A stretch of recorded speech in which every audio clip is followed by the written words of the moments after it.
Good evening, everyone. I would like to call the August Operations Committee meeting to order. Before we get started on the agenda, though, I would like a motion to amend the agenda to include letter E under the Vacancy Review Committee, which is the authorization form for filling an Assistant District Attorney's position. Mr. Lightfoot and Mr. Forsyth. All those in favor? Aye. Aye. Opposed? Carried. Now to the agenda. Could I get someone to make a motion to approve the amended agenda? Mr. Forsyth and Mr. Akers. All those in favor? Aye. Any motion for approval of the minutes of our June 13th meeting? So. Mr. Perkins and Mr. Sheridan. All those in favor? Aye. Opposed? Carried. Next up would be Dr. McGuire with the COVID-19 update. Hi, good evening. Can you hear me? Yes. Yes.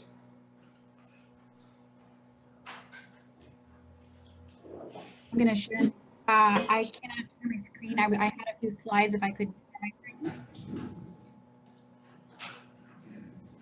Go ahead now, Dana. Go ahead. She's looking for the slide. There it is.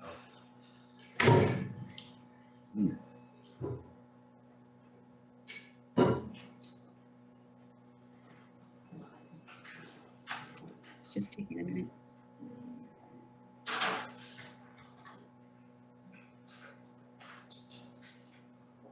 Okay. This is with no hospitalizations. 4 people for the isolation process. Currently, we have cases in isolation, and we've had only 3 new cases this month so far. And these are the phone numbers for the testing sites. You still do come out when you do arrive. And it's important that if you go for a test because you are that you self-isolate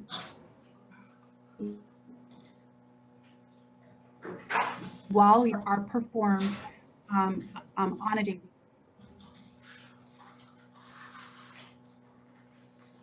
We're having technical difficulties. So this just, I did show this last week. I've updated this to show that we're in the new month.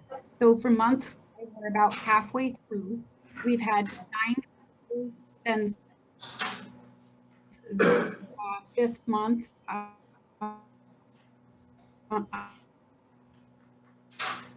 Has started with 2 hospitalizations, and we have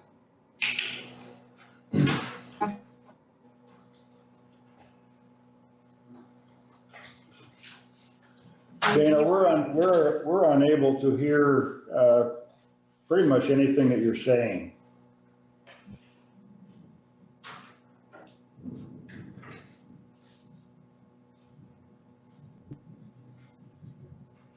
Can you hear me?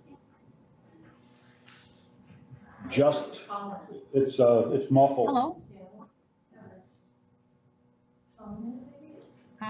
I don't know. Sounds better now.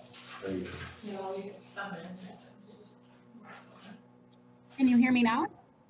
That's better. I don't know what to do on my end. I don't know if you want to move to something else and I can call in through the phone instead. I don't know. Actually, you're fine right now. Okay. So I'll just start with this slide again. This shows the cases that we do report on a daily basis.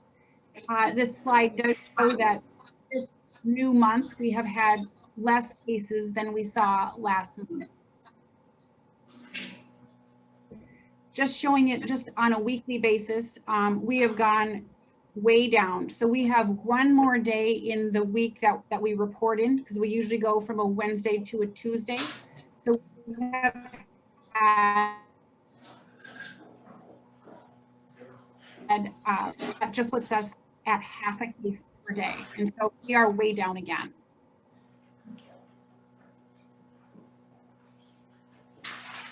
The average age of this past week of the cases that we are just reporting was at 66 years.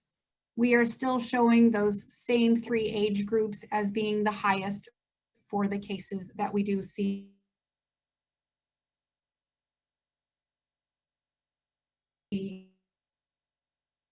We're still seeing at about it's like 54% being female. So we're staying constant with regard to this. And for the isolation and the quarantine process, who we have. We have who are in the active isolation. 36 people who are in the active mandatory quarantine. Almost 400 people, 93 are all of the travelers that we do put into quarantine due to the travel project. And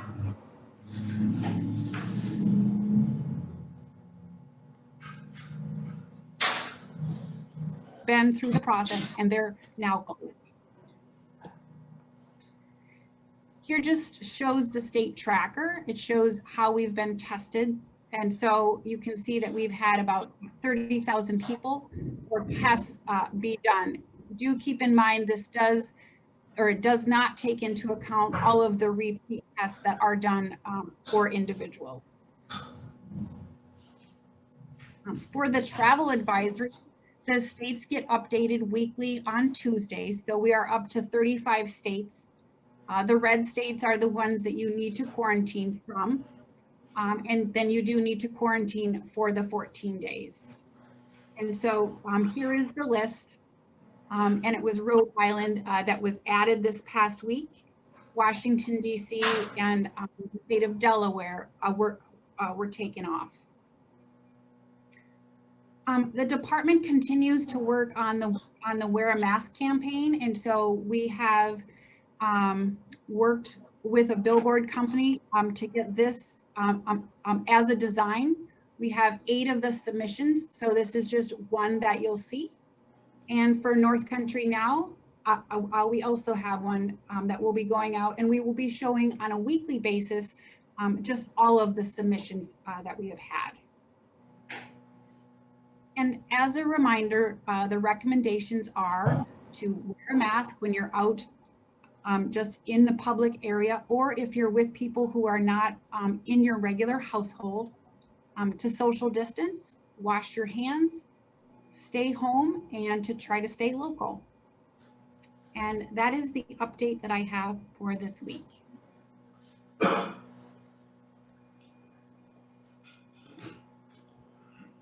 Thank you, Dana. Does anyone have any questions for Dr. McGuire?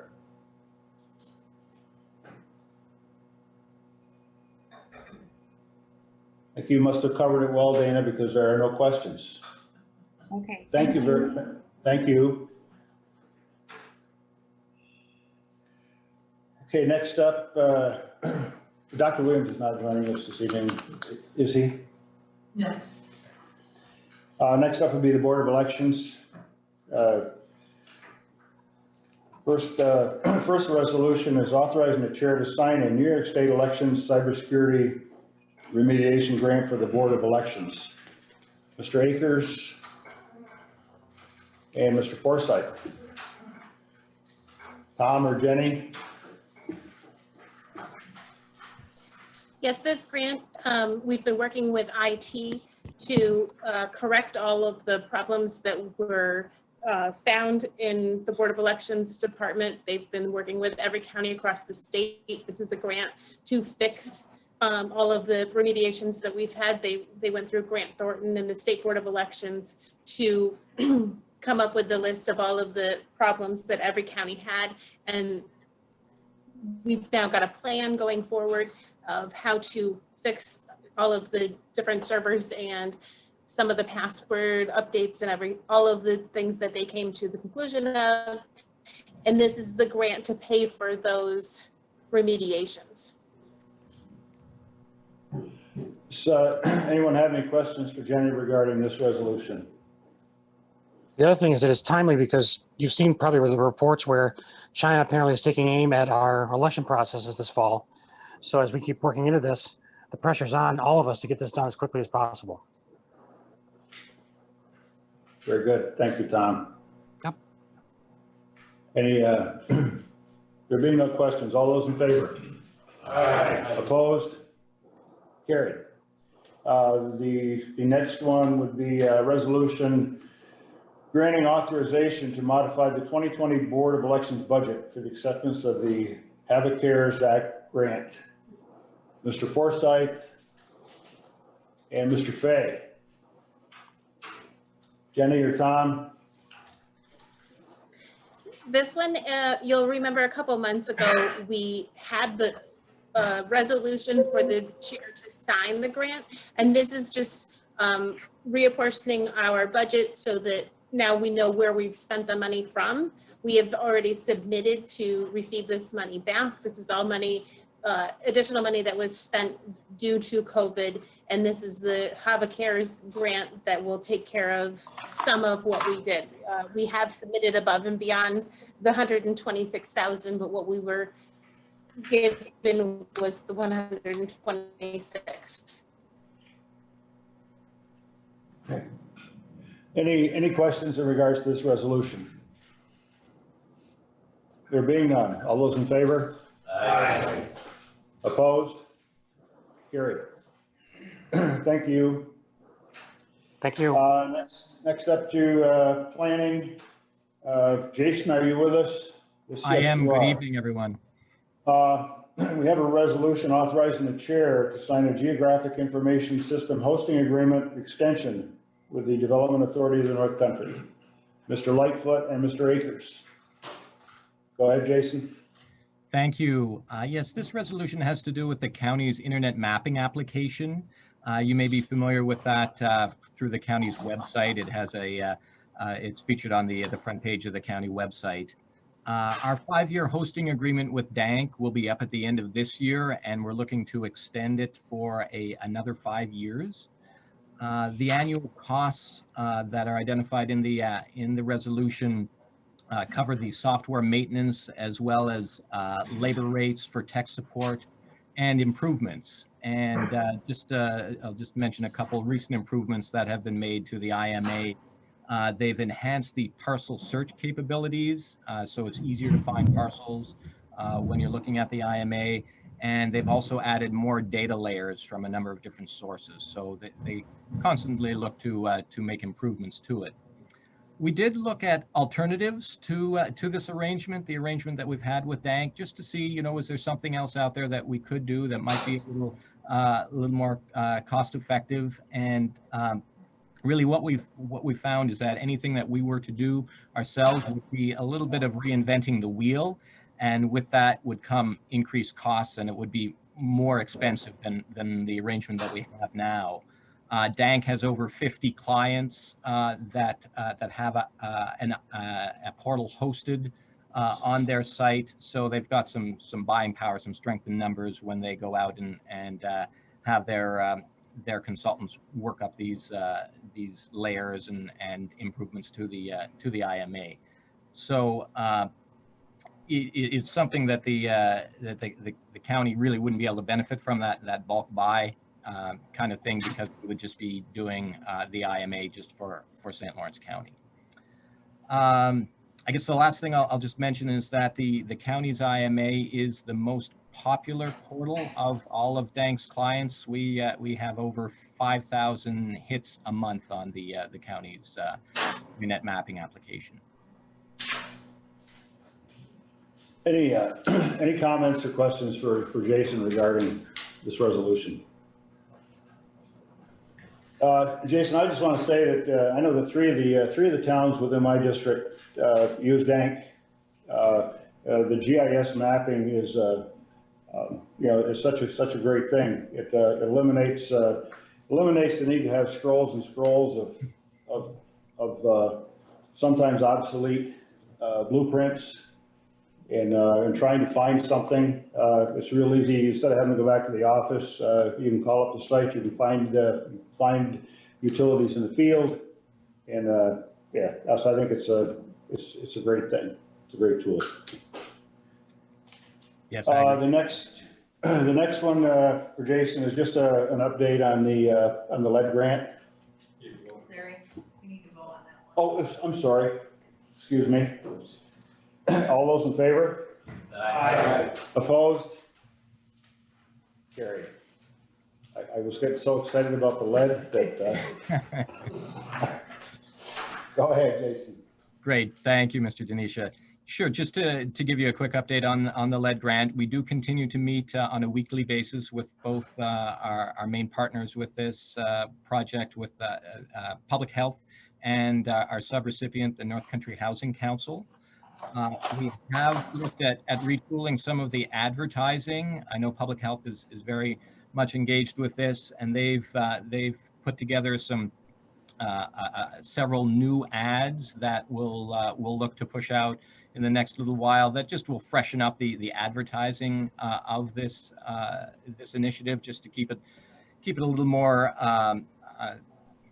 I guess up to date, and so you're not looking at the same advertisement over and over again, and people become sort of it doesn't resonate with people if they're seeing the same thing over and over. So looking at changing that. We are, again, the struggle is always with the numbers, is getting individuals that are actually eligible for the program and in need of assistance through the program. Again, some data that we've got from Public Health, that out of over 100 tests that were performed in the last month, so 100 lead tests, lead screenings, out of 100, only one applicant was even eligible to be referred to the Housing Council. So that doesn't mean that we have a client to go through the program. We only have one potential client to go through the program. So that we continue to struggle with that, and we are always looking for new ways of just getting more people tested, more individuals through the program or through the testing process to see who's out there, to see who can be helped. Despite that, those low numbers, we do have 2 projects that have started and 2 projects that are going out to bid. So that would be a total of 5 projects now. We have 1 that's completed, 2 going out to bid, and 2 that are starting in the very near future. So again, a long way to go to get the grant fully expended, but we do see that we are seeing some more individuals going through the program. Good. Any questions for Jason in regards to the lead grant? Mr. Burke. Not a question regarding the lead grant. Are you presenting later in the meeting about the census, Jason? John, Mr. Burke, I was not planning on it. I'm happy to give a quick overview now, if that's the pleasure of the board. I defer to the chair and the board. Yep. Is that okay with you, sir? Go ahead, Jason. Okay, thank you. So what Mr. Burke is referring to is that the county was awarded an allotment of funds to help promote the census. As we know, the census is coming down to the wire now. The final time, or the final date for submission of information, census information, has been moved up to September 30th.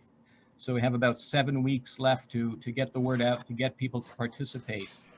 So the state has released funding to counties across the state that have requested it, and St. Lawrence County was awarded an allotment of $127,556. We do have the grant program or plan was retooled last week was submitted to the state on Friday. We received notice that it was accepted by the state, and a grant agreement was forwarded to Chair Lightfoot early this morning. We've worked with the county attorney for review of that throughout the day, and my understanding is that that is before Mr. Lightfoot for his signature this evening, and then we'll get that back to the state and look to proceed with the initiatives that were in that plan. And I'll just touch briefly on what those are. We do have a variety of partnerships that we've struck up with the North Country Library System, with the Community Development Program to get the word out about the census. They have material that they will be producing and distributing, coloring books for children, bags that will be going out to or will be produced by through the library network and be distributed at various library sites. You go and get a book out of the library or order a book from the library, you'll get it in a census bag, that sort of thing. We're looking at doing quite a bit of radio spots and print media with this funding, as well as some bus wraps through the Volunteer Transportation Center and the ARC of Jefferson St. Lawrence County will be wrapping a number of buses in census advertising. Basically, it's a mobile billboard. So Dana showed us a billboard earlier, same sort of idea, except that this will have a census message and it'll be traveling around the county rather than just at one location. So those are some of the highlights. We are under an incredible time crunch here with the curtailment of census activities being pushed up a month, but we're confident that we can get things rolling and get the contracts in place with the various vendors to get everything that we hope to get out as soon as possible. Thank you, Jason. You're welcome, John. Thank you, Jason. Any questions on the census? Legislator Haggard. Thank you, Mr. Chairman. Jason, a couple of things. First of all, does any of the advertising focus on how easy it is to fill out online and how safe it is? Yes, absolutely. It's really, it is such a simple process this year compared to previous census. It can be done online. It can be done over the telephone. I've talked with several people that say it takes the allotment of time that in the advertising says is it'll take 10 minutes. 10 minutes for 10 years of money of resources for your community. It only takes 10 minutes. It doesn't even take 10 minutes. It's shorter than that really to go through all the questions. If individuals aren't comfortable with doing it online, there are toll-free numbers that you can call to do it right over the phone. And yeah, all that information we definitely intend to push out with the advertising. Great. Also, is September 30th set in stone, or are there people working to make that? I know you have to plan like it's September 30th, but at present, the funding allotment from the state expires September 30th, so we would not be reimbursed for any expense after September 30th. That doesn't mean that we certainly wouldn't continue to promote the census if by chance there was an extension, I guess, regranted. The original extension was through October 31st. Now this has been knocked back to September 30th to meet the incredible number crunching that has to happen to meet the constitutional requirement to get the data to the president by December 31st of 2020. So that's the rationale for moving it back up a month so they can crunch that data. But there certainly is a movement. There are individuals that are lobbying to get the extension or get the date pushed back to October 30th. But I don't know if it will be. okay, thank you very much. You're welcome. Are there any other questions for Jason? Looks like we're good, Jason. Thank you much. Great, thank you very much. Next up is Matt Denner. Matt, a resolution authorizing the chair to sign a contract with Bartlett and Judas PC to prepare an all hazards multi-jurisdictional hazard mitigation plan for St. Lawrence County. Mr. Akers and Mr. Lightfoot. Go ahead, Matt. Good evening, everybody. This is a request note sitting proposals to prepare an all hazard multi-jurisdiction hazard mitigation plan. We had 5 people respond back after an extensive review with Emergency Services Highway and Planning Department. We brought for you today a recommendation of going with Bartlett. Bartlett Judas prepared our last plan for us in 2017. There was a few things that they wanted to work through into this next contract, which they are going to work highly with us. They had a lot of pros that they had to offer compared to a lot of the other ones. So this is the recommendation we're putting forth in front of you tonight.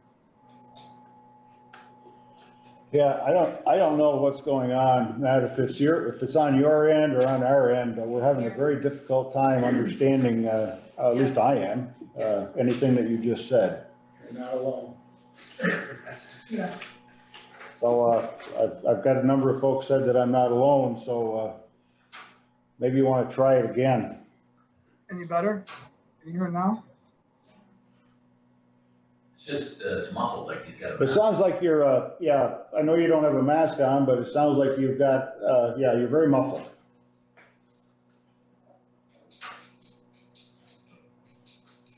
Let me try something here. Is that any better? Yeah. Much better. All right, I'll start over from the beginning. This is a request, we put a request out for proposals for a multi-jurisdictional hazardous mitigation plan. We had 5 people respond back after a extensive review with Emergency Services Planning and Highway Department. We are going to recommend in front of you guys today is Bartlett Judas. Bartlett Judas did our previous plan, which was approximately about 2017. I believe somewhere in that area is when you did the first one. So this is an update to that one. Okay. Any questions for Matt on this resolution? That was a whole lot better, Matt. Well, I had the microphone on the laptop instead of my camera, so that would be on my fault. Okay, Mr. Reagan. That was what I was gonna ask, is what he did to change it so that Okay, we can get another one. That's what it was. It was on my end. all right, very good. Thank you, everybody. Thanks, Matt. There being no questions, all those in favor? Aye. Opposed? Carried. Thanks, Matt. Next up on the agenda is Sheriff Bigworth. And we have a resolution authorizing the chair to sign a New York State Division of Homeland Security and Emergency Services fiscal year 20 Law Enforcement Terrorism Prevention Program grant and modifying 2020 budget for the Sheriff's Office. Is someone to move this resolution? Mr. Akers and Mr. Forsythe. Go ahead, Sheriff. Good evening, everyone. Bless you, Nicole. I saw that. So I have a resolution from Homeland Security. This is an annual resolution, or excuse me, a grant we get from Homeland Security. We're using this year for 3 things. One will be some technical equipment. I'm looking at getting a drone for our department. Our closest drone, for the most part, is up in St. Regis. Mohawk Police, they let us use their drone in emergency situations, lost people or something like that. And it takes time, too much time for us to get that to locations, especially if it was southern part of our county. I think it's important that we get a drone and for many purposes, but for the safety of some citizens. So part of that grant is going to go towards a drone. The second part will be for air cards, our tablets, our net motion for our vehicles for communication. And the third part is going to go for some gloves, suits, and boots for PPEs So I move this resolution. Great.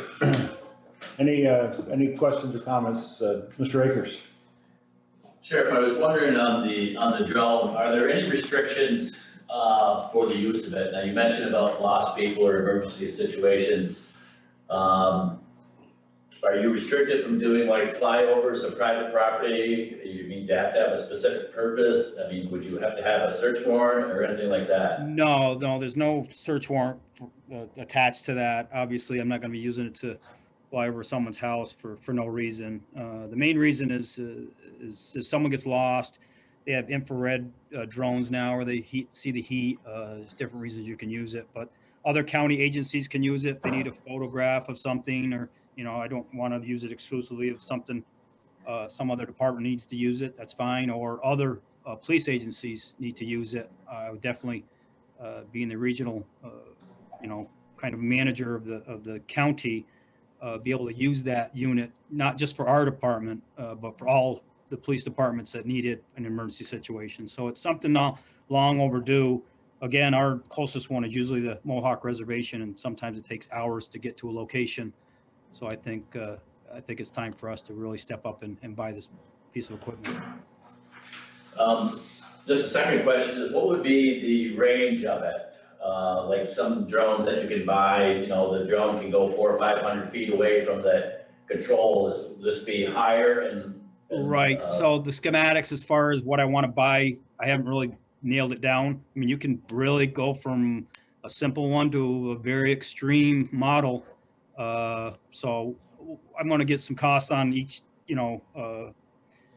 drone and, the capabilities and kind of price it out to see where I can get enough combined fee or funds to buy this. So to set an amount or how far they would go in the air, there's so many out there. I haven't really looked that far down as far as what capabilities I want. I'm just trying to get some funds put together to get a pretty sufficient one to be able to do many things with it. Okay, thank you. Sure. Mr. Forsyth? Thanks, Sheriff. A couple questions. One of the things I hear about the drone is someone to operate it. It seems to be the hardest part. The training to them can be time consuming. Do you have people able to run them right off the bat, or? Probably not. I mean, it's if you're talking about a $40,000, $50,000 unit, I don't want someone that's novice operating that unit. There is training that usually goes along with the more expensive units. Yeah, we would have to have a couple people that are delegated to operate that unit for cost and effectiveness. So there is training that goes along with most of those units when it gets to that particular price range. So the training is going to be part of the cost. Okay. Also, Kevin brought up a point earlier on private property. This is starting to become the season, I guess. If you had a complaint from a neighbor, wanted to check the neighbor's property, said there was stuff growing there, is that possible to do via the drone, or does it? Yeah, right now it's free. Yeah, it's a good question. Right now it's free air. There's really no, I guess for lack of a better term, cone of silence way up in the sphere. It's public purview. Obviously, if you got a drone looking into someone's windows and of that effect, there should be some, issues there. But as far as flying a drone over someone's house or a municipality, right now there's, that's kind of a free range thing. Okay, thank you, Mr. Chairman. Mr. Sheridan? Sheriff, who is it in your department who would have the authorization to okay the use of the drone? And is there records kept for every time you use it for the reason why you're using it? Oh yeah, if we had a drone, we'd have a accountability type thing and make sure we when we use it, we're going to write down when we use it, why we use it for. Again, it's not just a go around and just fly it around. There'll be purposes for it, and it'll be logged every time it's being used. And so, in other words, Sheriff, it won't be you making that ultimate decision. It will be one or two or three people possibly in the department, or? Right, but if there's times that a drone will be used, it'll go through me. I will know when the drone's being used. It's not that frequent where we're going to be out there every single day, but for the use that we're going to use it for, I will know what it's being used for. Thank you, Sheriff. Sure. Anyone else have any questions, comments for the sheriff? Ms. Rakers. Thank you, Mr. Denisha. Just another question. So, we learning about rules of discovery. Are there specific rules written now for use of drones as far as law enforcement that you'd have to work out with the district attorney? Or are there things that are in state statute now? Right. Yeah. It fall probably under discovery if you're using it for certain, crime purposes. If you're using it for a lost person, someone wandered in the woods with Alzheimer's, something like that, that's not going to fall under discovery. You're talking about using it for surveillance or something along that lines. Yes, you would definitely have to report that. That would be discoverable. Absolutely. Okay. Yeah. Thanks, Sheriff. Sure. Any further questions? Being none, all those in favor? Aye. Opposed? Carried. And the next resolution would be resolution accepting a fiscal year 20 Operation Stone Garden Program grant from New York State Division of Homeland Security and modifying the 2020 budget for the Sheriff's Office. Mr. Forsyth and Mr. Perkins. Go ahead, Sheriff. So this is our also an annual grant that we get from Homeland Security. It's to enhance our border security. Most people don't know that you have to be within a 90-mile nexus of the border to qualify for this. So if you're saying why aren't some of the police departments in the middle of the state not getting this because they're not 90 miles within the border. So, that's one good respect of St. Lawrence County being right on the Canadian border is that we qualify for this grant. Out of this 400,000, our office would get 123 approximately thousand. Augsburg Police Department would get 140. Norfolk close to 10,000, and Messina almost 58,000. Messina is a new member this year of our getting onto this grant.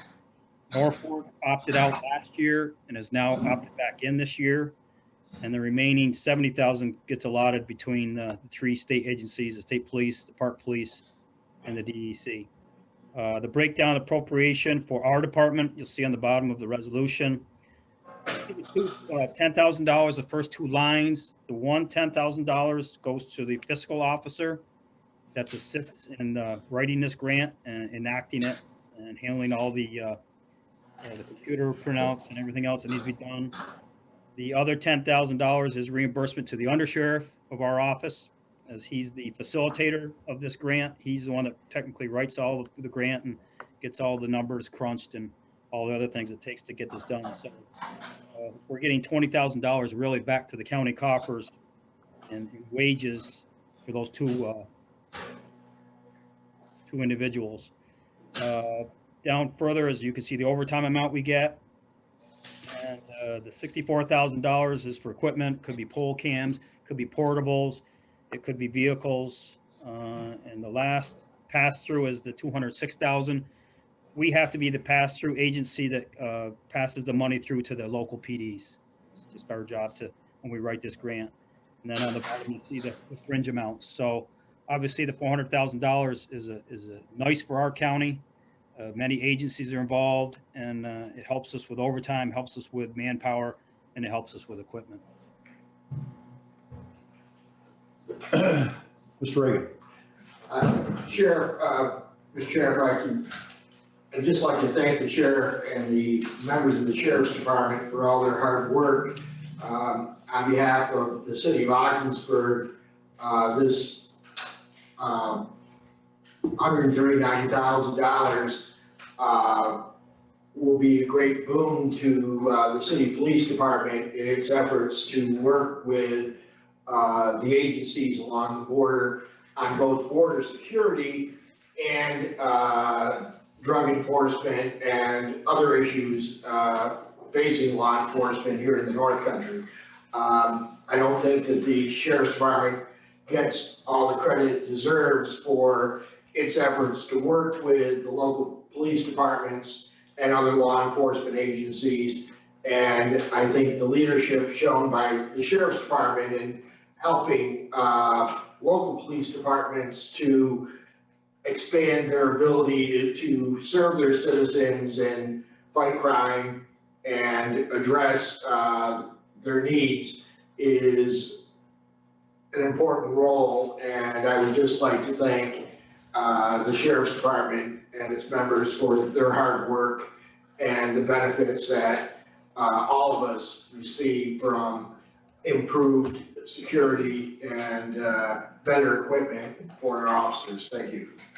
Mr. Akers. Thank you, Mr. Chairman. Sheriff, you mentioned that the town of Norfolk had dropped out and they're dropping, and then now they're joining again. I mean, why would they do such a thing? Is there a paperwork obligation or a financial obligation from the towns? There is. I mean, yeah, that's a great question. So there is, every individual entity, the PDs have to have really a designated person to formulate a report and crunch the numbers, and there's a lot of things that have to be done to complete this this grant. It's pretty extensive, and that's why we get some monies back for our fiscal officer and the undersheriff, because it's a real time-consuming grant. But obviously, for $400,000, you're going to put the work in, and we don't mind putting the work in, and we don't mind being the facilitator and the regional, spearheading the education and the training and helping out all the police departments we can. I think the sheriff, and I've said it before, should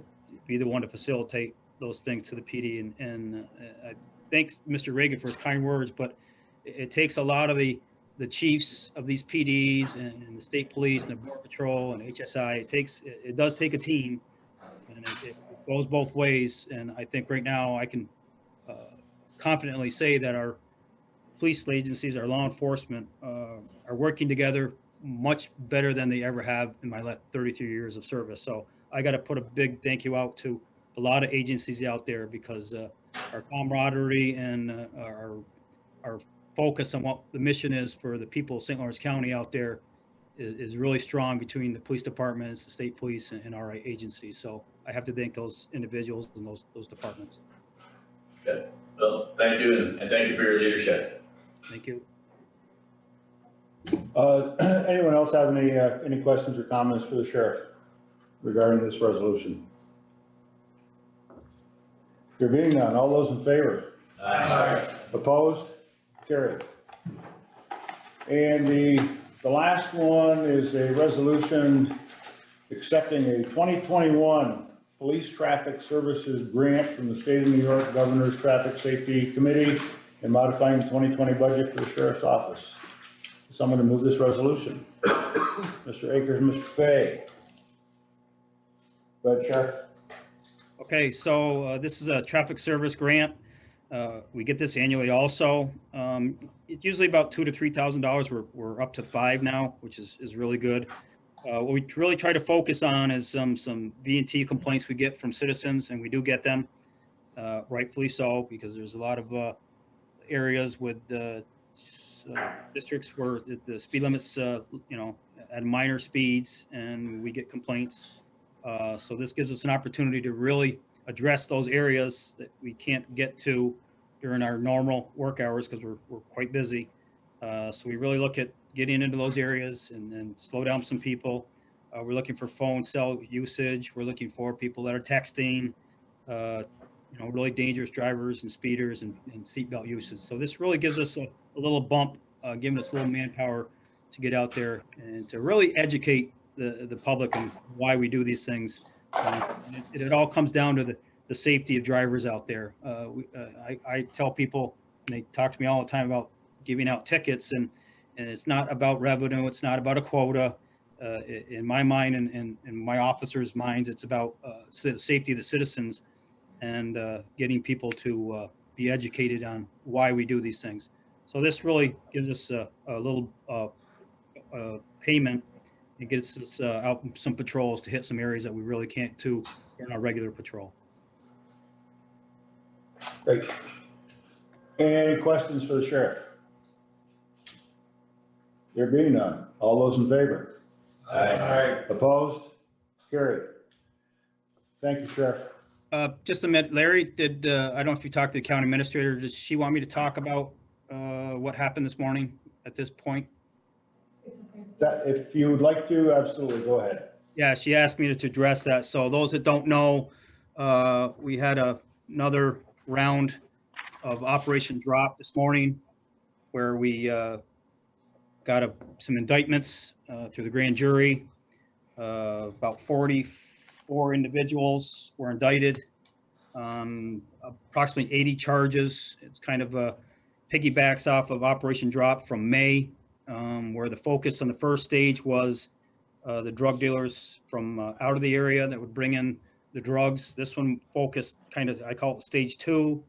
It focused more on individuals that were facilitating from our county, bringing these individuals into our county or bringing these individuals in with their illegal drugs, their dangerous drugs.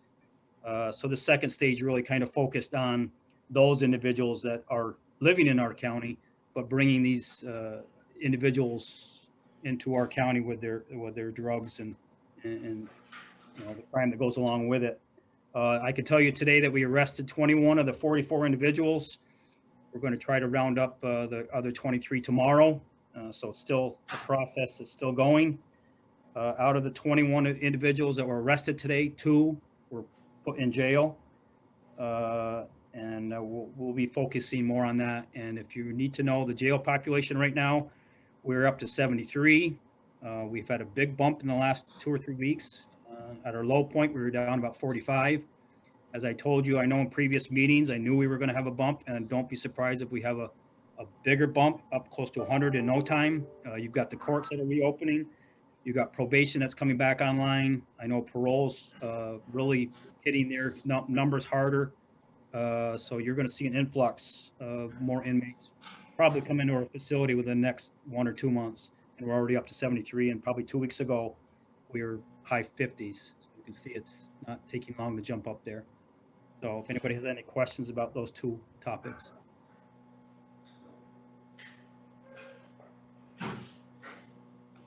No, I don't see any, so I think we're good.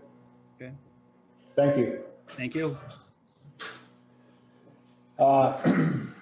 James. There we are. Everyone. The resolution authorizing the chair to sign a contract with the New York State Defenders Association for the Public Defender Case Management System. Is someone to move this resolution? Mr. Akers and Mr. Reagan. Go ahead, James. This is both the conflict defenders and our database system that we use to keep track of open cases, conflicts, and a number of other of things. This also they work hand in hand with the Indigent Legal Services to allow us to pull out data. We actually spent probably 2 or 3 days correcting a lot of old data with them. So they're a good provider. And it's $9,000, I believe, for both my office and the conflict defender's office. This is also covered through Indigent Legal Services funds.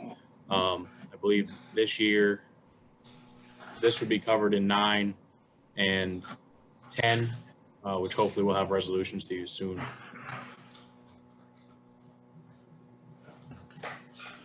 Any questions for James regarding this resolution? There being none, all those in favor? Aye. Opposed? Carried. Thank you, James. No problem. Vacancy Review Committee.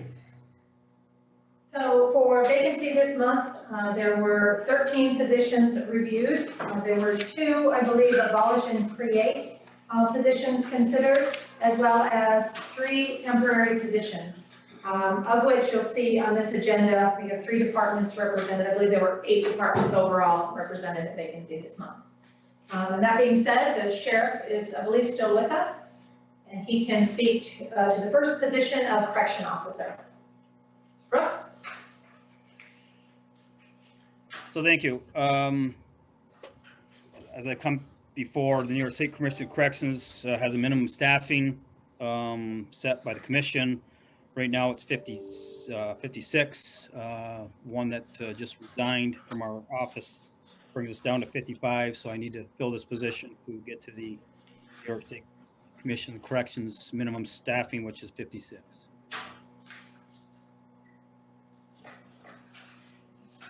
Questions from anyone in regards to this position? Mr. Akers? Just to state it to the sheriff, so we need 56, whether we have 45 inmates or 170 inmates, correct? Yep. So you have to go through a review, and I've addressed this before. You have to go through a review with the state commissions to look at your numbers. And when I became sheriff in the beginning of the year, I know we talked about this, and I know the other sheriffs, the 62 in the county, or the state, have already asked the commission due to COVID and due to bail reform, their numbers went down. Some counties a lot more than ours, actually, tell you the truth. But the commission says, well, hold on a minute. A couple reasons. Number one, we want to get a snapshot of a year or more of bail reform to see where your numbers are going to be at. And then we got hit with COVID, and they said, okay, we're really going to stop now because this is an anomaly, and you really don't know where your numbers really truly fall. So I would love to tell you that I'd like to go to the commission and say, can we review and get our numbers? But right now they're not looking at anybody for at least a year. They told us all. So I know it's not the answer you want to hear, but that's the answer New York State is giving me. I didn't think that it had changed, but thank you. Okay, no problem. Next is probation. I believe Tim is with us. Hi, Tim. You are muted. There we go. How's that? There you are. Tim has two positions to bring before you tonight. So the first is the supervisor position. This is a long-term employee, Cy Bristol. I don't know how many of you were able to work with him. I've sent him in my stead in the past to the board meetings. He was a 30-plus year employee. So his retirement left a void for us. Based on the state's H10 rule, we have to have a certain number of supervisors per employee. So this would put us back into compliance with the number of employees we have. If we don't stay in compliance with the H10 rule, we could lose some of our block grant money. Questions? Next one, Tim. The next one is well, we'd start off as abolish and create. I'm not sure if we figured out if we had to do the abolish and create or not. This is for a probation assistant position in our Ogdensburg office. I want to upgrade it to a probation officer. Since COVID started, I've been trying to jockey positions around, and it's been tough because of the male to female ratio we have here for drug testing. The probation assistants aren't able to do as much as the probation officers, so I've been, we've had kind of we've been moving people from one office to another, and they're driving sometimes 30 to 40 miles to get there. So I wanted to increase it so they could do more. They could supervise juveniles, they can supervise sentenced people, where the probation assistants can only do the pretrial. The probation assistants aren't, they're not, we can't have them sworn peace officers, so they're not able to do a lot of the stuff the sworn officers are able to do. So the difference in price is just shy of $4,000. The position's been empty since February, so we've more than saved enough money to make up for the difference in pay. It's just going to allow us to do a lot more than what we can do now. And if you review the summary, you saw a recommendation that's a little bit different than that which you normally see. So in talking with Tim and looking at the status currently of his officers with some room, not a great deal of room left for capacity, the Vacancy Review Committee thought perhaps as those cases, as he's described, start to increase, that he and I can go over that. We'll go ahead and give him the authorization to fill but then we'll have another discussion before he actually fills the position. So this will allow the action of abolishing the assistant, creating the officer to take place.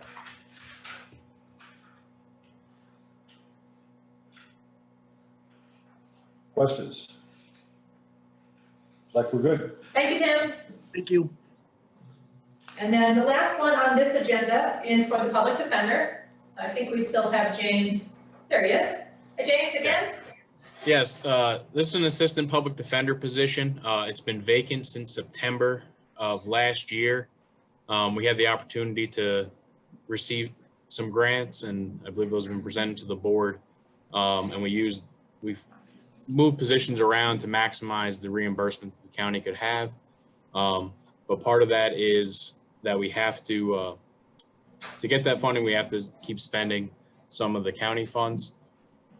So we don't lose those. We also have to start working towards the caseload standards, which are 50 violent felonies, 100 nonviolent felonies, 300 misdemeanors, and 200 post-disposition cases. That's the maximum number per attorney that is allowed to be average numbered. Currently, we have, last year we opened 2,287 cases between family and criminal court. This year so far, we've opened 1,098, and we currently have 831 cases pending, spread amongst 9 attorneys, some that do family court. We have 3 of those that do family court, and the rest are predominantly criminal attorneys. So that this position would be to fill that and keep moving in that direction. Questions? You said that you got some grants that would help with this. Could you tell us a little more about what those are? How much they would be? If these are a one-time or an ongoing, maybe kind of thing? So this position actually is a county-funded position.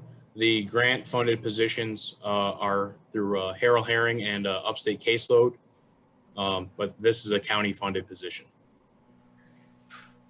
And if I could, Mr. Chair, one of the things that's important about the Harold Herring case is it's intended to supplement, not supplant. So I think where James is coming from when he talks about those is it's important for the county to maintain the level of attorney staff so that the ones that have been added that are grant funded can continue to be paid for. The concern is if those weren't filled that the county pays for, then we would actually be replacing those and they wouldn't reimburse. That's right. Any other questions for James? Thank you, James. And we do still have the district attorney who should be joining us here. There he is. Hi, Gary. Hello. So Gary has one position for us. Go ahead. So we had one assistant district attorney leave. This is actually his second time leaving. He had left once for Watertown, asked to come back. We hired him back. Now he's leaving to take a job in Florida where they're going to let him work from home for the rest of the year for more money than we were paying. So I don't foresee him coming back, and I don't plan on rehiring him a third time. But we certainly have plenty of work. We still have the 34 local courts, which are starting to open back up. County court has opened back up. As you know, we got an extra assistant with the discovery changes that came into effect. Those are still in place. And while our numbers are down this year, we're currently only at about 1,500 cases we've opened when we typically open about 3,500 for the year. That goes directly to COVID and also not having a grand jury since from March until the middle of August. So we have lots of courts to cover, and some of the things that aren't usually thought about, you know, on a day-to-day basis, besides the courts, we have victims to meet with, we have witnesses to prepare. For instance, what the sheriff talked about earlier, the 80 count indictment, 44 people we indicted. I had an assistant who's in grand jury for 9 consecutive days once the grand jury reopened. So it's that kind of thing where I have someone out of the office that long, where we have to make sure things don't fall behind. So it's essential, in my view, to have that person at this time.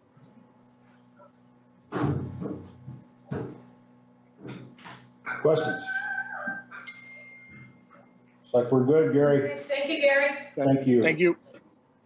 And then just to mention, annually at the August Finance Committee meeting, I've been making a habit of giving you some of what I've been talking about the last couple of months, but I will run out the fill dates and the percentages as we complete the year, and I will bring you any recommendations that have been discussed and review those that you put into place last year, and then take feedback if you think it's working or if you think we need to make modification. And that's all for vacancy. Okay, great. I need to take just a second and go step down to my other desk and get my reports. Okay.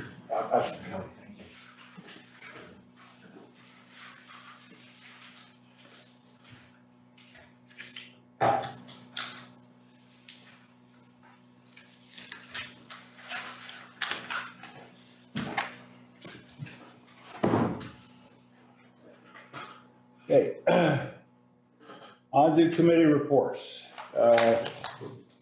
Normally I leave mine till last, but I will start with myself. Agriculture and Farmland Protection Board. Our last meeting was Thursday, April 2nd. Next meeting is not going to be until Thursday, October 1, and I have nothing to report. Mr. Burke, Alternatives to Incarceration Board. There have been no meetings in the last quarter, so there's nothing to report. Okay, thank you. Do we have anyone from the Board of Trustees who's been appointed? No. Emergency Medical Services Advisory Board. Ms. Kern. Hi there. We've not had an additional meeting since the last time that I reported. Okay, thank you. Next is Environmental Management Council, Legislator Terminelli. Hello, everybody. So our last meeting was on July 15th via Zoom. We typically at our monthly meetings have a presentation, but this past meeting we did not have a presentation. So we just kind of had an update on the subcommittees and the prioritizations for the rest of the year. Environment and Economy Subcommittee plans to focus on agriculture and the understanding and working with the ag industry, maybe sending out some surveys to those in the ag industry to collect some information about needs and concerns, and also bringing in speakers from agricultural industries. The Invasive Species Subcommittee is continuing to look at education for EAB in partnership with our forester, getting information about the movement of the spotted lanternfly that's expanding through Pennsylvania right now. And then also wild parsnip, and a plan to maybe survey the municipalities to see how they're dealing with wild parsnip, to see if we could come up with a countywide plan for that. And then the Watershed Management partnership with the Fishery Advisory Board to educate, possibly an education campaign to go along with the consumption of contaminated fish in St. Lawrence County, as well as monitoring the progress of the St. Lawrence River Watershed Revitalization Plan that began last year and is moving through its phases. And then they're also eager to get information about the NOAA proposal that we're going to be hearing about in our Services Committee meeting this evening. Our next meeting for that is Wednesday, August 19th at 6 o'clock via Zoom. Thank you. Can I ask you a question? Yes. Go ahead. Do you have anything about the emerald ash borer? Yes, so that's what I was speaking about with the Invasive Species Subcommittee. They monitor the EAB, the emerald ash borer, and so we get a lot of information from Aaron Berger, our county forester, on that. Aaron does, the forester and his team do surveying of the county roadways for the movement of the emerald ash borer throughout the county, keeping an eye as it moves along the river, but also as it moves inland, to identify the trees that have been attacked, I'll say, by this invasive species. Also monitoring for fallen ash and making sure that we're removing those trees alongside the roadside so that they don't become an emergency, or they don't do any kind of damage to vehicles or to people.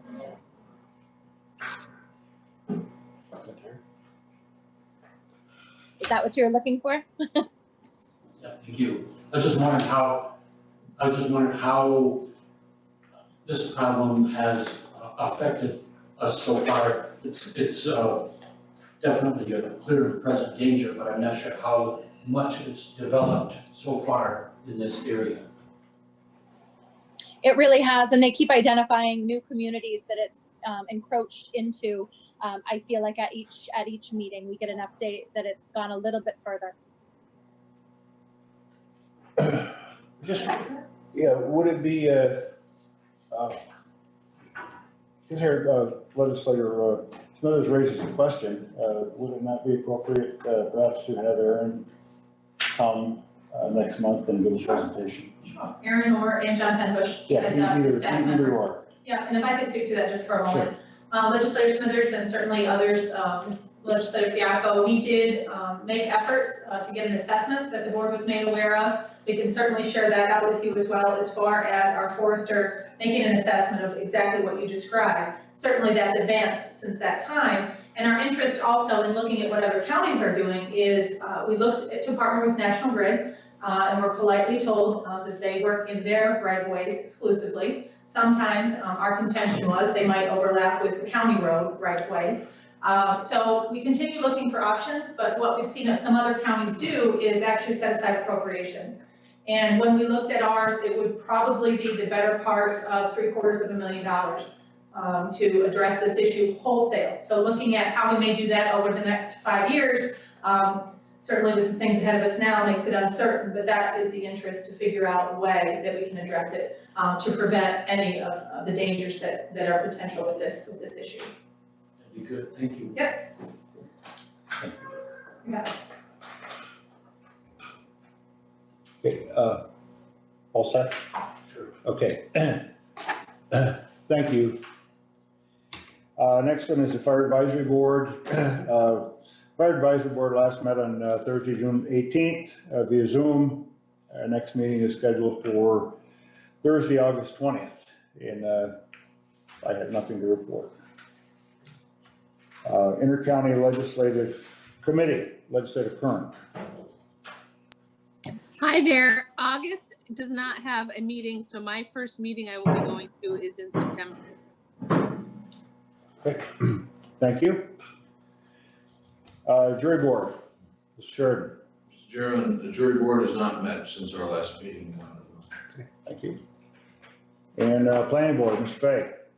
Okay, on Planning Board, I think Jason and yourself did a good job addressing a number of things, especially the contract with DAG for mapping GIS, and the discussion went pretty forward on census and the lead problems in the county. So they've already been discussed. I won't discuss them again, but I'd like to bring up a couple of things that have gone through the planning board that looks like they're creating jobs for the county. And we're talking about the Inland Brewery on Route 37. We're talking about the convenience store in downtown Morley. And I think another thing that we should be conscious of, and maybe going back to our village and town once in a while about, is the brewery that they proposed on Water Street in Messina has got a few problems because of zoning. And I think the village official or employee even questioned that they should review their zoning when something like a brewery, which is creating jobs, are coming to a community. And I think we all have to be conscious of that, because sometimes I think our zoning prevents us from creating jobs. Okay, I think that's also important that we are conscious of it, maybe sometimes through the county planning board or through action directly with the town planning boards and village planning boards, that we can make it easier to create jobs within the community. Thank you. I should say our next meeting is Thursday, always the second Thursday of every month. So it'll be a Zoom meeting. Thank you. Thank you, Dan. Yeah, and I just want to make a comment. What you said, you should make it easier. I think that's one of the things that, yeah, anytime that we can make it easier to bring new business in, I think we need to do that. And we don't often, oftentimes we seem to make it more difficult. So thank you, Dan. Do we have any old business to come before the committee? Any new business? We have a need for an executive session? At the other meeting, yes, Covered? if that's okay. Okay, we stand adjourned.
I'd like to call the August 2020 Services meeting to order.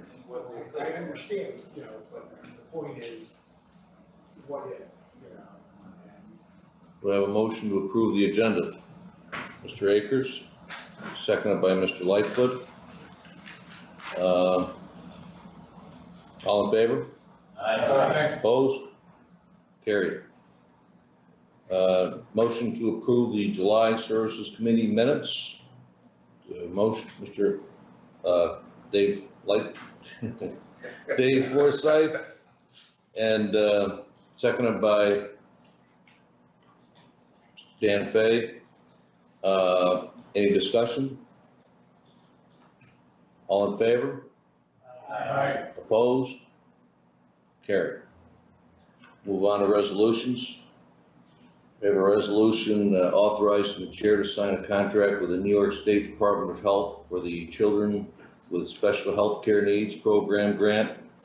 Do we have a motion? Mr. Forsythe, seconded by, I remember to look up at the screen there, by Mr. Akers.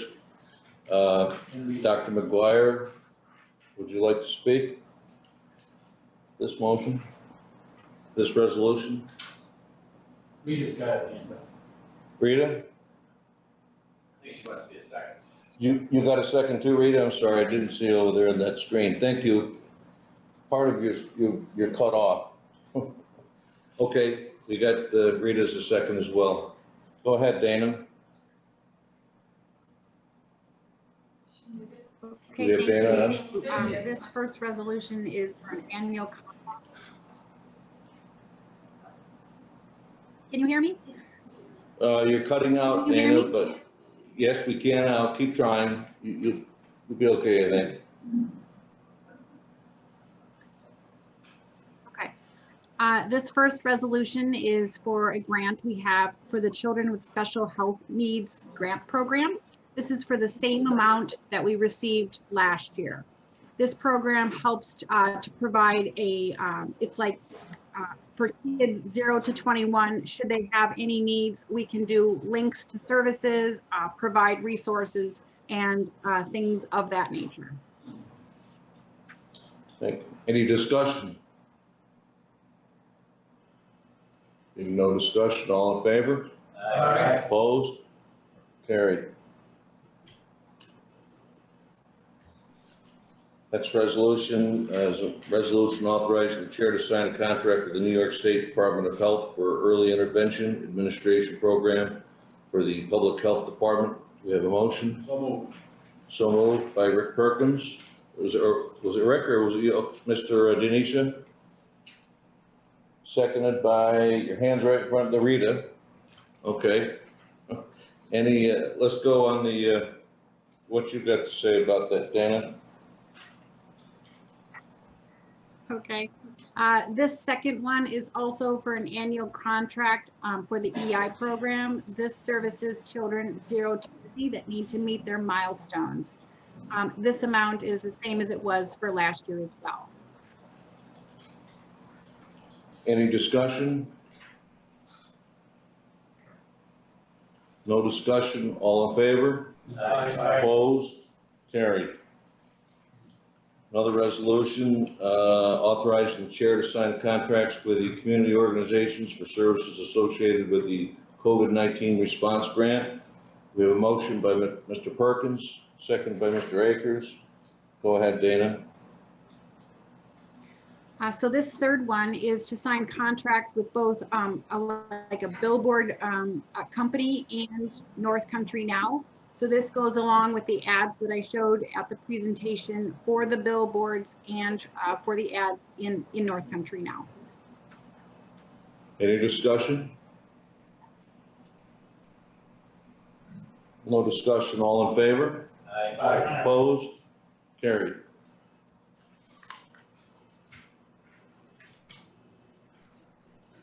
We have another resolution authorizing the chair to sign a contract with the New York State Department of Health to accept opioid epidemic grant funding to fight the opioid epidemic in St. Lawrence County. We have a motion by Mr. Akers, seconded by Rita Kern. Go ahead, Dana. So this resolution is to sign the contract. This is the second year of a 3-year grant. We've received this to do the opioid work.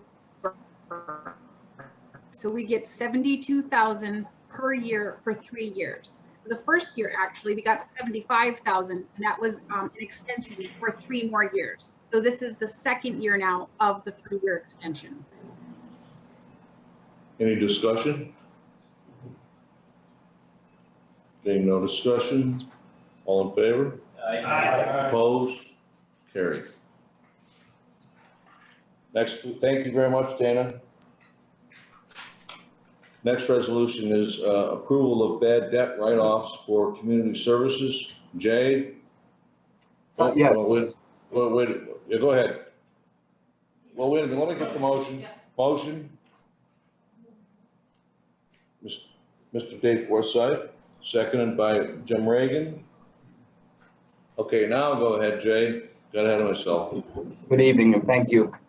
So the first of my 2 resolutions, or community services 2 resolutions, is for the bad debt write-off for community services. You may recall in December of last year, we had a similar resolution to write off bad debt from the year 2016 and prior. In the third whereas, this resolution, it gives a kind of a clinic breakdown of where these costs were incurred, these losses. The fourth whereas in the resolution breaks it down by the types of payer. There's really, 3 main categories, for bad debt write-offs. Untimely billing, is one of the causes for not getting reimbursements from payers. Particularly in 2017, when I came on, one of the issues was documentation and treatment planning. We've since put stopgaps in place,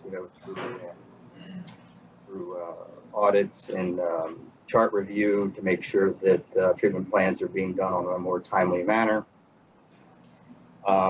Another reason is rate adjustment. A lot of times the contracted rate, what we have with particularly commercial payers, is not what we bill those for. And back in 2017, those discrepancies in terms of what we billed for versus what we had to write off because of the contract, were not being done in real time. Subsequently, I think it was like April of 2018, we brought on Trizetto, which is an electronic clearinghouse. So these corrections are now done in real time for the electronic remittances.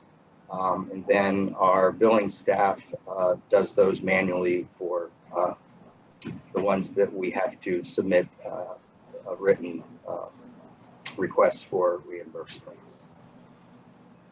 And then the last category would be the self-pay and co-pays.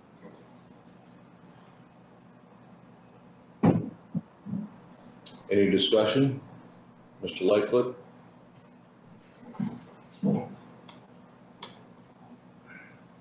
When I look at this, I'm in awe here at the number of dollars involved.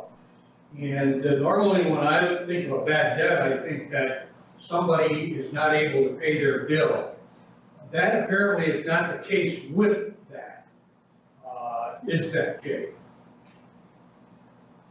Well, I wouldn't say that's certainly not the predominant situation. No, I mean, I think some of it was, billing errors, denials that weren't being worked at the time. And again, the rate adjustments from, what we have contracted versus what we actually bill for the private insurance. So it's a combination of things, yes, but you're correct. So it isn't an individual not paying his bill problem. It is a problem with either billing or coding or something other than that. Is that accurate? I think, yes. I mean, there certainly were problems with billing, that, we've tried to correct over the years and gotten better at that. But, certainly in 2017, there were, some ongoing issues that were not being addressed. Where are, if I may, Just go ahead, Mr. Chairman. this is for 2017. Where are we with 2018 and 2019 as far as, revenues that we have not yet received that are in arrears? We've really gotten those numbers together yet. Well, I would think that after, after the year is over, that there ought to be a way to take a look at the books and see how much is still on the books that we haven't been compensated for. Yeah, I could Is get that, those is that a numbers. figure that's available? I could get those numbers. It's a little bit of a moving target because some of those are still in collections and we're still receiving payments. And even with some of these that we're writing off in this resolution tonight, or potentially writing off tonight, there is still the possibility that we receive some of these revenues through the collection process. One more, Mr. Yes, Chairman. go ahead, Mr. Lakeman. Okay. Jay, we farm these out, these bad debts, to collection agencies. How much have we farmed out to them with respect to, the total amounts that I'm seeing here just for 2017? Most of these would have already gone to collections. The exception would be, and this has recently changed, but the exception used to be if they were still active and ongoing in terms of receiving services, that we did not send them to collections. But we have since changed that. So I would say the majority of these have been sent to collections. Yes, Renee, go ahead. Thank you. Can you hear me? Just making sure. Yes, I can hear you, Renee. Yeah. Okay. I just thought I would speak a little bit about the process. This is part of an ongoing change that we've made with dealing, I think, with in particular community services accounts receivable. So I'll just give you a little bit of history about this. And some of you may remember when I start talking about this, for the fiscal year 2018, which really we were working on last summer, we as part of our ongoing efforts in my office to improve our reporting, we took a look at allowances for doubtful accounts, and in particular, with community services, we felt there was a really large accounts receivable there, and that it had been growing over a couple of years.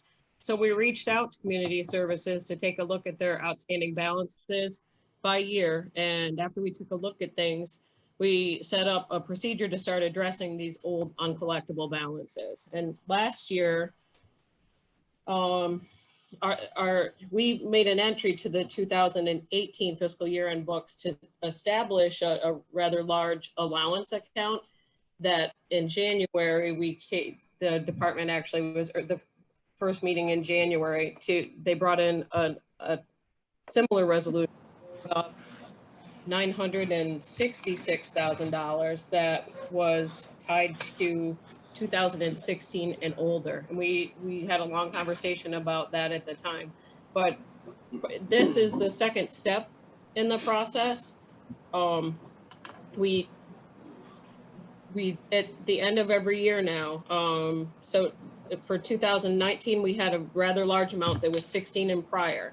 We've booked that, and now the board has actually addressed it, and we've removed them from the books. With the January resolution, it was resolution 7-2020. So this is the next step in it. This is targeting the 2017, which is now in that 3-year bracket. Once it gets into that bracket, it's really difficult to collect. There's windows for certain funding that you can't get. If I recall, Medicaid is like a 90-day rebuild period or something like that. That's more Jay's area to speak about. But I wanted to jump in and give you a little background on it, 257,000 is what we had identified a year ago for 2017. So bringing 230 is pretty realistic. That means they were still able to collect, or more likely some adjustments were done to some accounts for billing errors and things like that. And it goes hand in hand with the work that's been done in the department, I think, to try to firm up their in-house accounting for things. When I'm looking at the documentation that was provided to my office to set up, the first step in this is to set up the allowance account. So for the fiscal year 19 year end, we set up an allowance of 257,000, and 230 is what they're bringing in. But someone had asked about the 2018 outstanding, and that amount looks like I pulled up the wrong journal entry. It's considerably less as we progress through these older years. We had to get through it, and it was getting rid of the older years and a combination of that, and then cleaning up how things are handled going forward. And that really started, I would think, the early last year. And I think we're making a lot of progress with it. But an allowance is set up at the end of the year to represent an estimate of the accounts receivable that won't be collected. And I think this is a realistic amount to come in with to write off this 230,000. If it doesn't mean that they can't collect it, and they are turned over for collections, but I think our likelihood of receiving them is, it gets to a point when they're that old that we won't receive it. So as far as the accounts, as the books go, this is the next step in taking care of cleaning up the county's fiscal records. And I'll stop there. Mr. Burke. Go ahead, Mr. Burke. I think it's important to remember that the IMA, the entity that we contract with to do our billing, their gold standard was 90%. If everything, from their estimation, if everything was running smoothly, we would collect 90% of what we billed. So there is a kind of an inherent loss that even the best providers have to take and have to write off. I remember sitting at the table when we had hired a group of consultants for community services to come in. This was before we had IMA, to come in and help with the billing. They were very clear that the most complicated billing for any medical services is mental health and substance abuse. Far more difficult than billing for doctors' offices and other medical services. So, my opinion is that, if we're looking for more than the gold standard, if we're looking for more than 90%, then we're asking for more than what's deliverable. And I just think it's, we were after Jay for productivity, and it certainly looks like he delivered that, and I think we have to be very careful not to ask him to deliver what's unreasonable to produce. And so, and I do have another question for Jay when we're off this topic.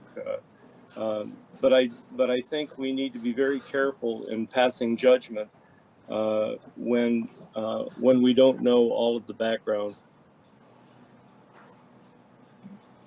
Mr. Lightfoot. Well, I think I've seen enough background to know that in the space of a couple of years, we've left on the table well over $1 million. And God knows what 18, 19, and 20 are going to bring, even though it's on the downhill slide, so I'm told. My opinion is that we're leaving way too much money on the table. The reason we're leaving it on the table is because we are either not doing a good job billing for it, or we're not being accurate in what we are asking for. I don't have any problem with the outfit that does our billing saying that, you know, mistakes are going to be made. I realize that. And that 10% is what they feel is a permissible figure. I have a problem with the cause of us leaving this money on the table. And admittedly, the cause is we're not doing a good job with our billing. Blame whoever you want, be it us, be it the county, or be it the people that are doing the billing for us. But Jay, I will have some additional questions for you about this. I won't go into them all right now, but I think that we need some explanation here. When we got a write-off over $900,000 last year, and that we think that because the estimate was going to be $257,000 this year, and it's only $230,000, that just doesn't cut it for me. So with that being said, I will be in touch with you. Thank you. Go ahead, Mr. Akers. Jay, it looks like about 70% of the losses are in chemical dependency. Would that ring true for what we wrote off, the 900,000 we wrote off last year also? I don't know. I haven't run those numbers for tonight. But I do know one of the difficulties with chemical dependency clinics, particularly the outlying clinics, is we haven't had front office staff there to manage more of the collection of the self-pays and the co-pays. And now, certainly during this period of COVID, there's been guidance that has been rolled out that we are not supposed to be charging self-pay and COVID, or self-pay and co-pays during this time of, we've been looking at, the revenues coming in, and we're not seeing that the payers are covering that co-pay from what we've looked at. So, I've reached out to the Conference of Local Mental Hygiene Directors and, posed a question that I have not yet got an answer in terms of who's responsible during this time of COVID to cover the co-pays and the self-pays. Is it the payers? And obviously, if they're self-pay, they don't have a payer. So we're talking about co-pays, but who's really on the hook for that? Is it the providers or the payers? And I have yet to get an answer. These type of losses, are the private clinics experience anything of this nature? I mean, just in these last years around the hook here, the taxpayers were about $1.2 million. I'm sorry, could you repeat the question?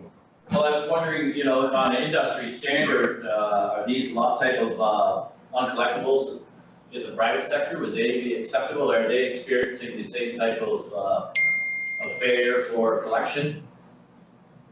Well, I can't speak to some of them individually. I think, within the industry as a whole, I think that providers suffer, with trying to get their reimbursement because of the complexity of the mental health billing codes and the different add-ons and different modifiers that, are a little, more precarious to understand than, say, the regular medical codes. Thank you, Jay. Go ahead, Mr. Burke. Within every business, there are money producers, and then there are things that cause you to run into the red. And I think, I'm just going to take this opportunity to say it again. Community Services Board, along with one of our own legislators, who was part of that process, just diverted $1.4 million away from what would have more than offset any past loss and would more than offset the estimate for 2018-19 and so forth. And to top it all off, it was done with, in my opinion, with very, very weak evidence. And again, our own legislator participated in that. So as we sit back and try to pass judgment on Jay and community services, we had an opportunity to solidify our position as a provider, which we've been for many, many years. I mean, we've been in this business longer than any of the competitors recently that put in for this methadone clinic. So the idea that we would all of a sudden look to pass judgment, it makes me wonder, you know, does anybody have an agenda here? I mean, sure, we want to emphasize what's being lost from community services. We've lost money every year. For how many years? Before Jay came. You know, now all of a sudden we want to focus on it. Well, I'll tell you, my opinion is there are people on our colleagues who would love nothing more than to shut down our services. And the fact that something that would have balanced the books or helped balance the books was diverted away from us is, in my mind, it just defies logic. And I'm all in favor of providing the best services for the people of St. Lawrence County, but nobody will ever convince me that the best service, that the county isn't the best service. Any further discussion? Yes. Ms. Curran, go ahead.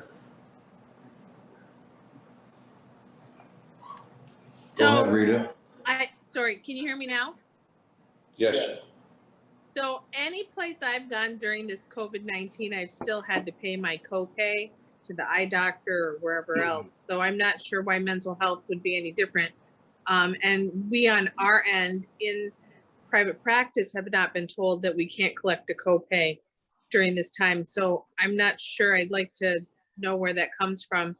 And the other thing is I mean, if 90% is what we can expect to collect, what percentage are we actually collecting, say, as of 2019?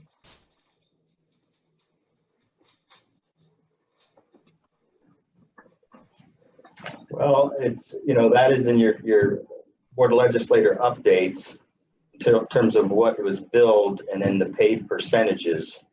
So it's anywhere from 88 to 82, 83%. Starting from October of 19 to February of this year.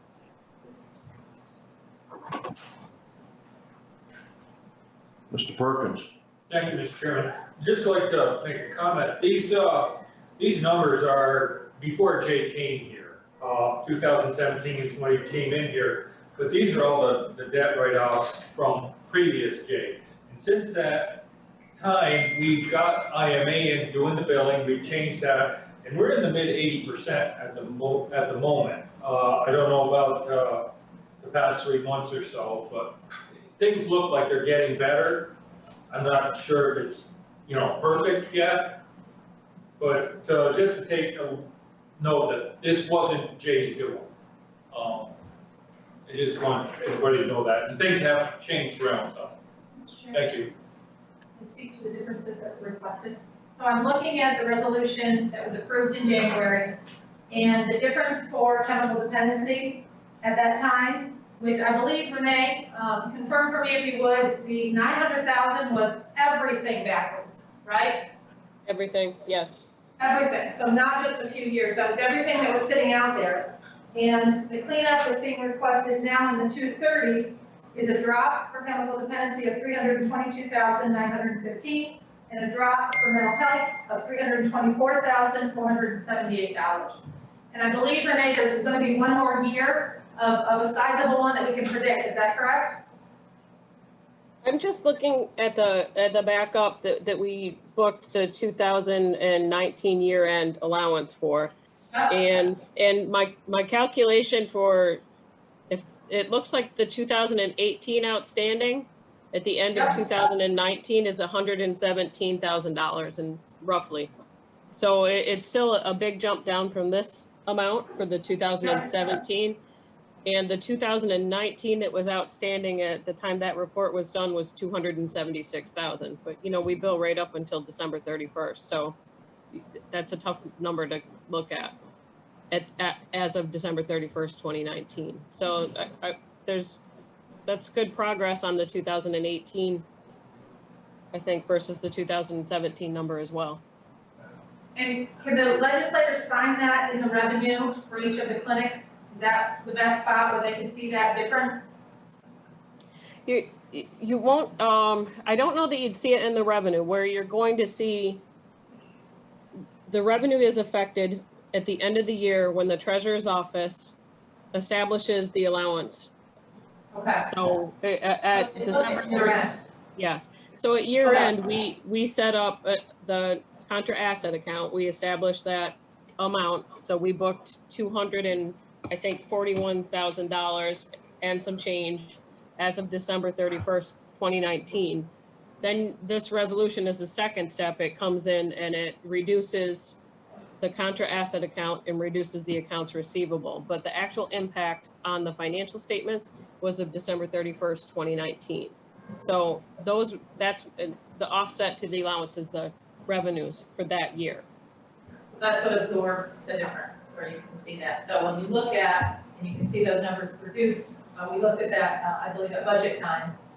That is where they get, you know, precipitously with these bigger numbers, but like Renee said, we're seeing those numbers come down. And what was the number again, Renee? Last year, look, 116?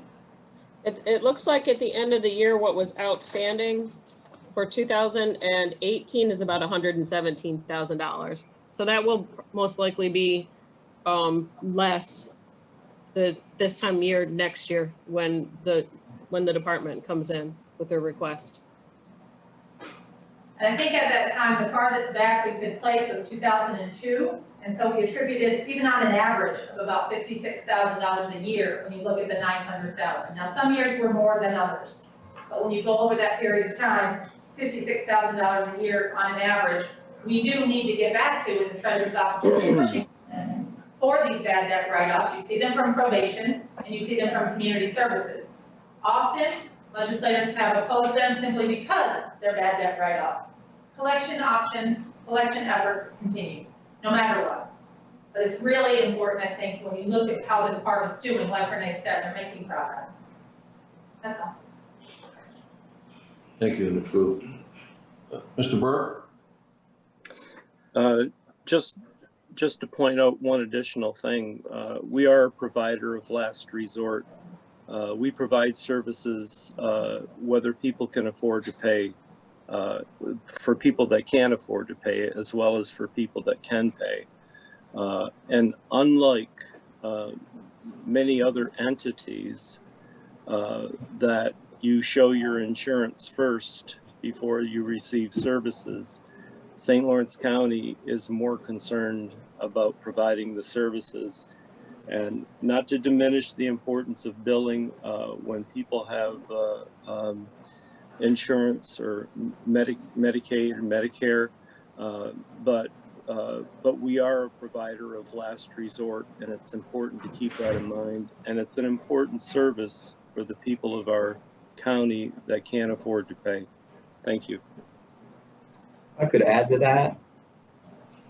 On the chemical dependency side, Medicare does not pay for any chemical dependency services. So if we have someone, come through our doors that only has Medicare, we continue to serve them regardless of their ability to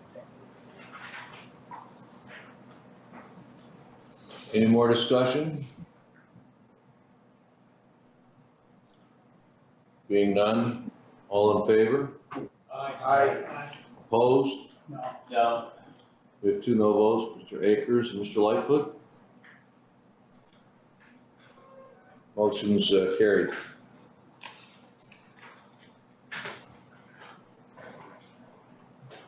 We have another resolution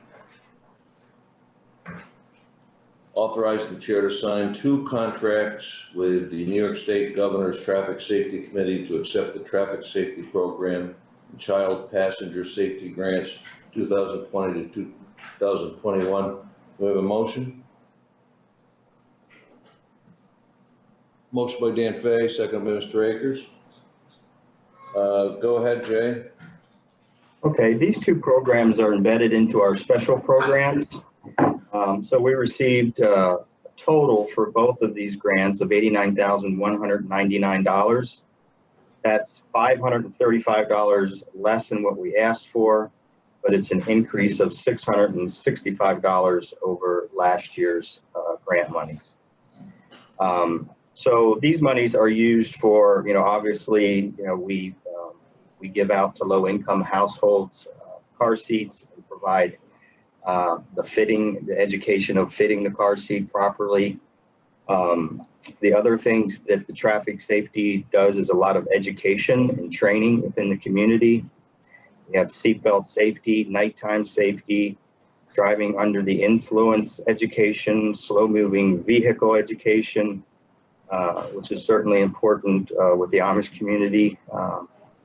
We have motorcycle safety, teen driver safety, older driver risks, training or education in children in hot vehicles, pedestrian and bike safety, animal actions in terms of how to avoid collisions with animals across the road.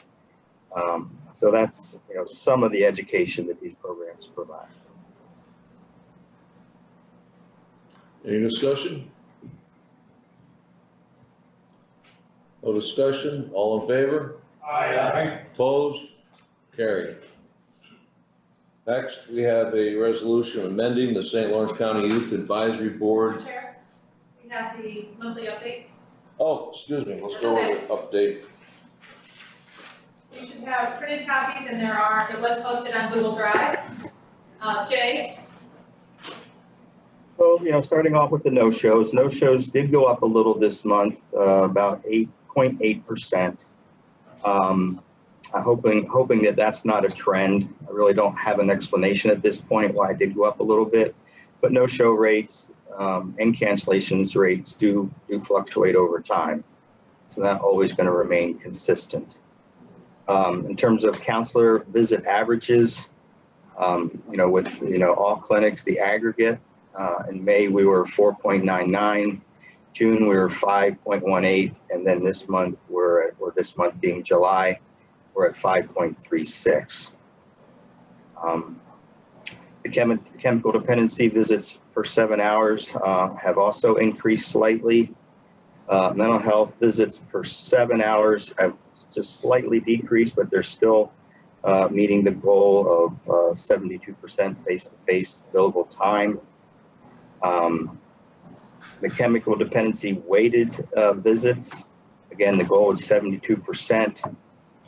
In May, we were at 55. June, we were at 58.8. And again, July, we're at 61.3. So we're moving that needle slightly as well. Prescriber visits, they've decreased slightly. One thing I'll say about our prescriber visits is that, a lot of people do a 15-minute medication management appointment. And we do some of those when we feel it's clinically indicated.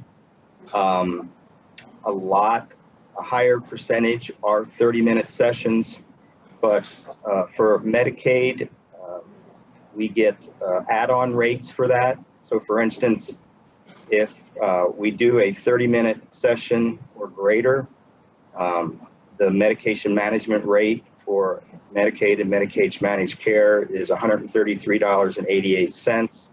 With the 30-minute add-on, which is $75.31, for that 30-minute appointment, we get $209.19. If we see them, if these are prescribers now, if the prescribers or the doctors or NP sees them for 45 minutes or longer, again, there's a base rate of $133.88 per session. But with the add-on, which is $117.15, it's a 251 and 3 cent visit for a 45-minute or over. And one of the reasons that I'm bringing that to your attention now is, if you'll notice, you know, the category, one of the categories has been omitted, which is services provided all clinics. And we came up with some numbers that jumped a little bit higher than we thought was realistic from June to July. So we looked further into that, and IMA has been not billing some of these add-ons correctly, meaning that they're billing 2 add-ons with 1 visit. So it inflated the numbers. So we've just begun. The person who does the billing was on vacation last week. So we're just trying to now dig in and figure out where IMA went wrong and what would be, you know, the steps to try to correct that.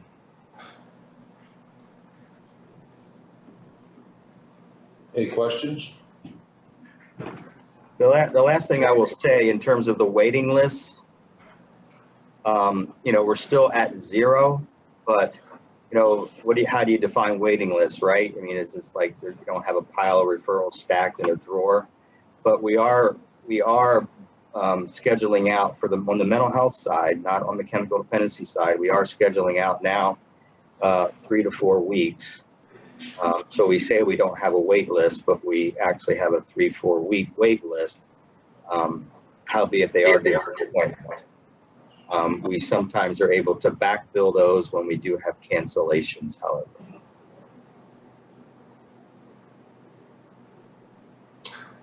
Any discussion or questions? Is that it, Jay? I have, if there's no questions, I have one more thing. Go ahead, Jim. So our program director, Shayna Smith, who really kind of spearheaded, you know, the wanting of an OPT, or at least, you know, did a lot of the groundwork in looking at what it would take to start an OTP within St. Lawrence County, the opioid treatment program. But in addition to that, you know, she's been a champion of the teleconferencing, telehealth, telepsychiatry movement in the North Country. So the North Country Telehealth Partnership, which is made up of 2 main entities, that being Fort Drum Regional Health Planning Organization and the Adirondack Health Institute, AHI, they awarded her the 2020 Outpatient Mental Health Telehealth Innovator of the Year. So I just want to mention that and congratulate her. Okay. Thank you very much, Jay. All right, thank you. Have a good evening. Oh, Okay. and I'm not feeling well, so I'm going to be leaving the meeting after I'm done. Okay, Jay. But wait a minute, Jim Reagan would like to have a question with you. Yes. Jay, can you make sure that a press release is put out about your employees' award with details on why they were chosen, so that they get the proper recognition that they deserve? I will certainly try to do that, yes. Thank you. We can help with that, and I think one of the best things, if I could, Yes, share, go ahead. is that she was nominated by members of our staff. So I think that's a pretty great honor as well. Thank you. Thank you. Anything else? Okay, let's move on to the other resolution then. We're ready? Alexis with us.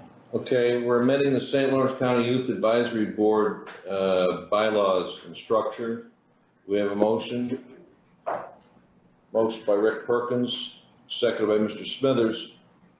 And go ahead, Alexa. Good evening, everyone. So when I came into the position this past spring and meeting consistently with the Youth Advisory Board, we noticed that the bylaws were a little bit outdated, and we wanted to be able to take a closer look and update some points to it. We have increased the board seats to 27 to accommodate the youth that have been recently looking at joining us.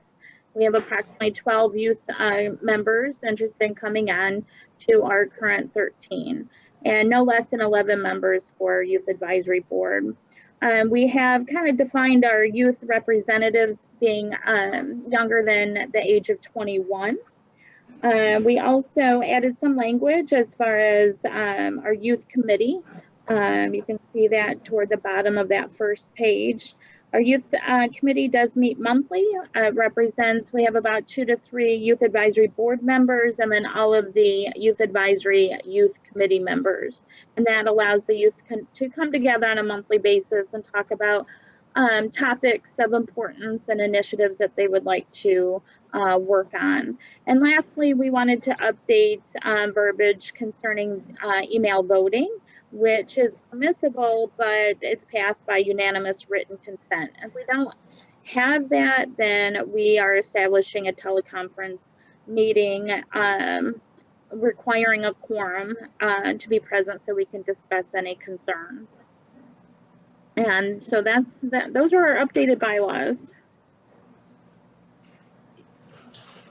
Is there any discussion or any questions?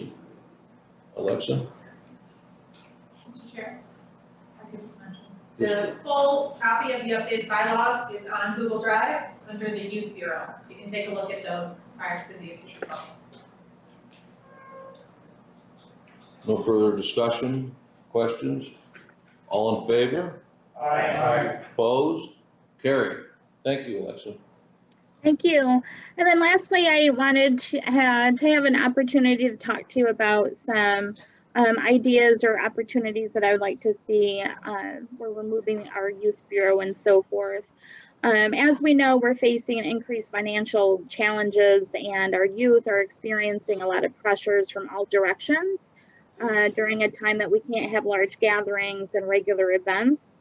Our youth need to be reached now more than ever. In light of COVID and all the issues that presents, we need to change our focus from reaching small groups of youth to as many as possible. It's critical to broaden our scope and increase the depth of our reach, and do it in a way that burdens the taxpayer less and increases effectiveness across the board. One option that we've been considering is creating a foundation or a Friends of that helps to independently raise funds and raise grants to help increase our program reach and positively affect more youth in St. Lawrence County. Such an organization makes county resources go much further, as you can imagine. I've been doing some research behind this and meeting with Ruth consistently. We have found that some other youth bureaus within the state have been moving toward establishing Friends of. So for example, White Plains and Ithaca, New York both have a Friends of.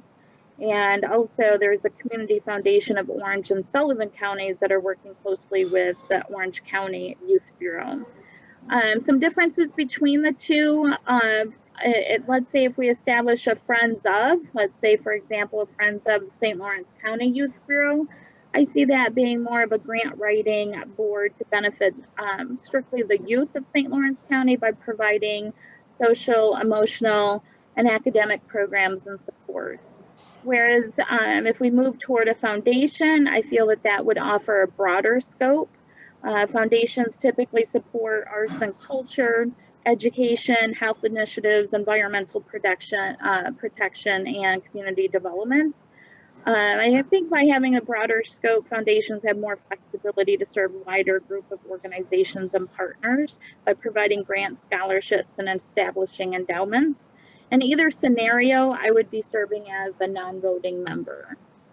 My next steps right now, I'm in the process of looking to pull together passionate, generous people from throughout the St. Lawrence County with grant writing and nonprofit experience who have interest in making immediate and long-term impacts right here in the North Country.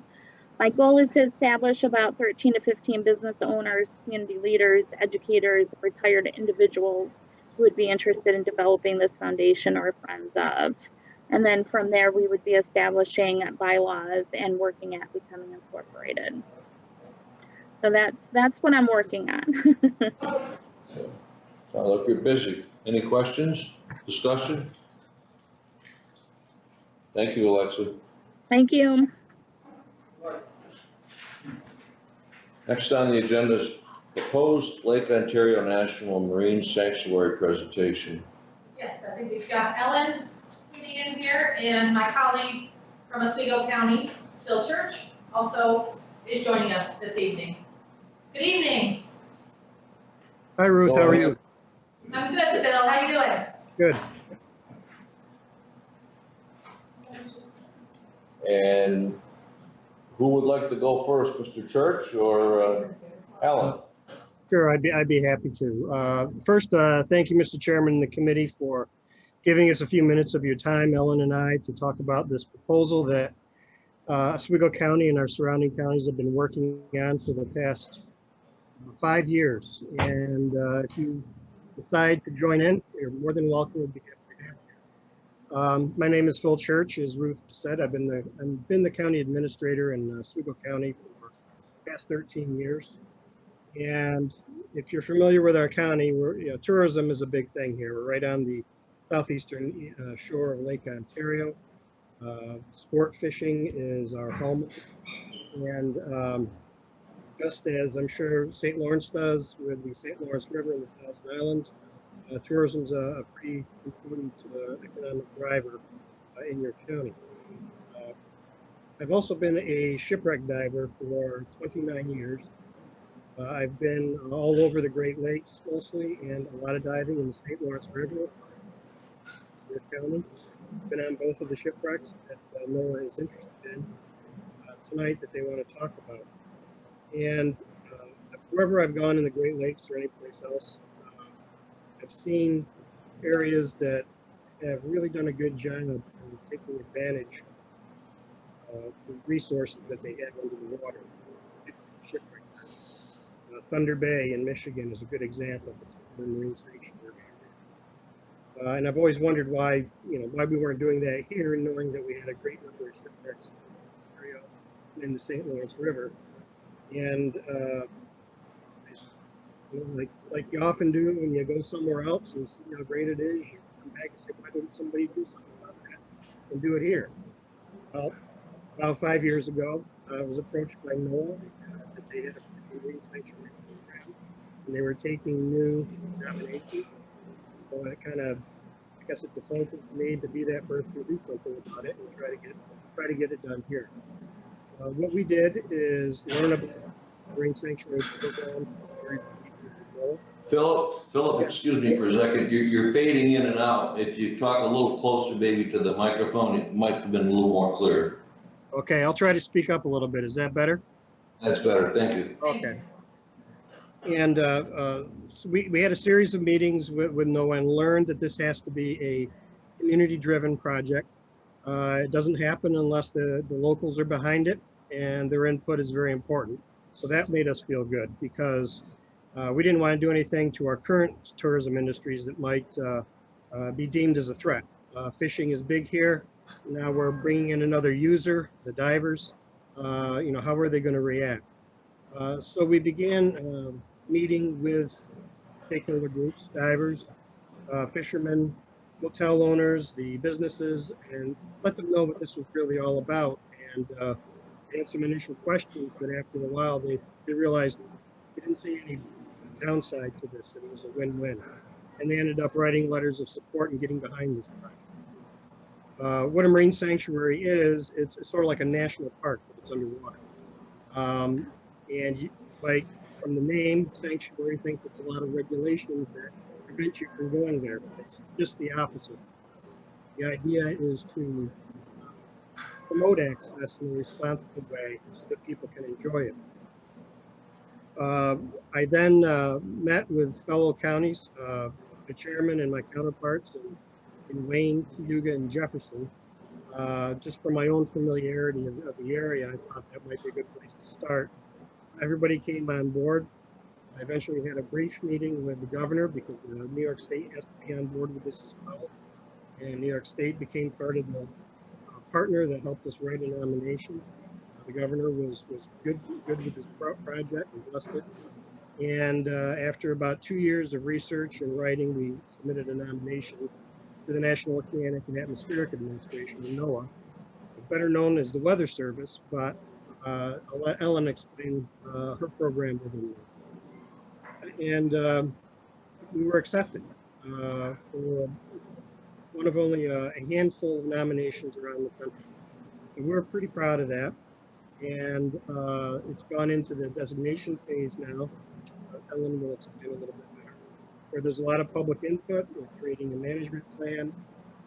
We've created a citizen advisory council that helps NOAA direct the management of proposed National Marine Sanctuary. I was particularly pleased with the quality and breadth of experience of citizens that came forward and volunteered for that council. It's headed now, the president is Bill Christ. He is a former school district superintendent, which is perfect because education is a big part of this. And he's also a diver, so he understands both sides of this. There's also a government council that those of us in sponsoring governments continue to meet and also help guide NOAA in development of the sanctuary. I believe NOAA, during the designation phase, as they learned more about the area, discovered how wonderful the wrecks are in the St. Lawrence River. And with the Key Forum and the America off the work, there is some talk about bringing those two in for this proposed project. We'll let Ellen talk about what that process is and what it might mean to do. We are in this for several reasons. The economy, tourism, spin-off businesses, and conservation of the resource. You have shipwrecks in Lake Ontario and the St. Lawrence River that date back to the French and Indian War. And there's no other place in the world that can boast that they are intact because of the cold, fresh water. So it's a unique place. There are only, there's a couple other marine sanctuaries that are shipwreck based under Bay and the USS Monitor. If we are selected and go through this, it becomes successful and designated, we'll be an elite group. There's only, I think, 15 now that exist in the world, and we will be in a group with the Hawaiian Islands, the Olympic Coast, USS Monitor, the Florida Keys, Thunder Bay. That's the type of recognition and worldwide recognition that it will bring to this area with this shipwreck sanctuary program. If anybody has any questions, I'll let Ellen go first, but from the governmental side of things, I'd be happy to answer those questions, and Ellen is done with her. So go ahead, Ellen.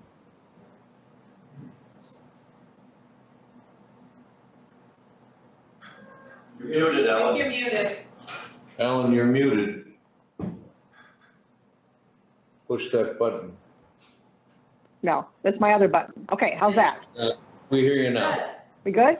All right, I've called it on my phone. What I was saying is that whenever I follow Phil, I always kind of wish that I could hire Phil to work for NOAA, since he does such a wonderful job of depicting what our program is.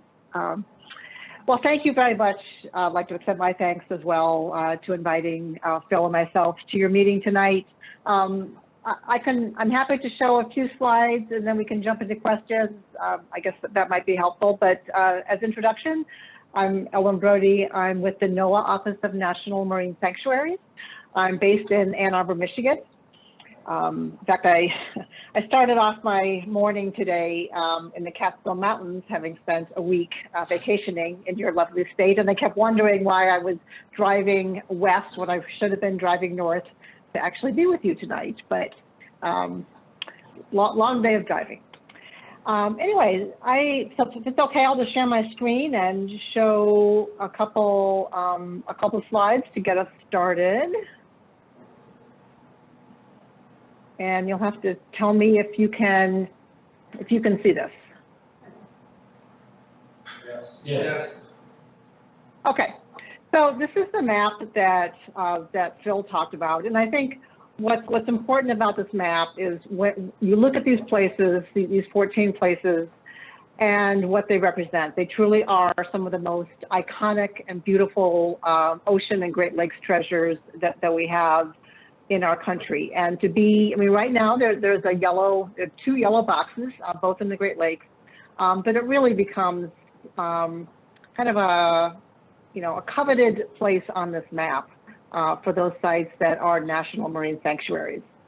I really want to emphasize that every one of these places is different, that our approach to designating a sanctuary is that we recognize that every place is different, that every community is different. So we don't come in with a prescribed way of how we're proposing to manage it. We look at the resources, we look at the communities, and we tailor, each sanctuary is really tailor-made. As Phil mentioned, we protect both natural resources, such as coral reefs and humpback whales, but also cultural resources. I also want to emphasize here that you can see the dots are on water. So in terms of our jurisdiction, we only cover water. So our boundary goes to whatever the ordinary high water mark or they're offshore. So we do not go on land, which is pretty important when people may be concerned about the federal government. So just to put it shortly, our proposal is, and this is based on the nomination that the 4 counties and the state submitted to us, is to manage, protect, and interpret the maritime heritage resources in Lake Ontario. And I think we can perhaps add the St. Lawrence River, although the nomination was based on Lake Ontario only. So this would only be the maritime heritage resources, mostly shipwrecks. And the 4 components that we really consider to be part of a sanctuary program are education and outreach, research and monitoring, protecting the resource, and looking at the potential for tourism and economic development opportunities. This slide shows just the steps of our designation process, which is, as Phil can attest, a multi-year process.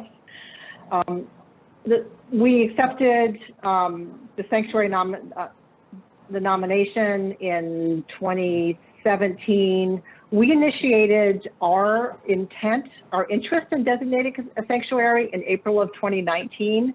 We had a public comment period. We held public scoping meetings, each of the 4 counties, and we solicited public comments. We had a meeting in Watertown, and we did hear from people that there was an interest in having their proposal extend into the St. Lawrence River. So that's why we are considering that as a boundary option. What NOAA does after we initiate this and have the public scoping is we write our proposal, and the proposal consists of really 3 different elements. One is an environmental impact statement, the second is a draft management plan, and then we also have proposed regulations. And those regulations are very, very narrowly focused on protecting shipwrecks. So it's, it would be, you can't take things off of shipwrecks. They're, we're working on that, but it's not related to anything natural resources or ecology related. After we write that proposal, we put that out for public review again, where the public has something more concrete to comment on. I know you're going to ask about timing, and I have to say that we are hoping to publish at least the EIS and the management plan this winter. Although I'm sure you can appreciate that with the election, there's a lot of uncertainty in our ability to, to take actions such as this. So we'll get comments on those elements of our proposal. We'll turn that around, finalize it, and publish final documents.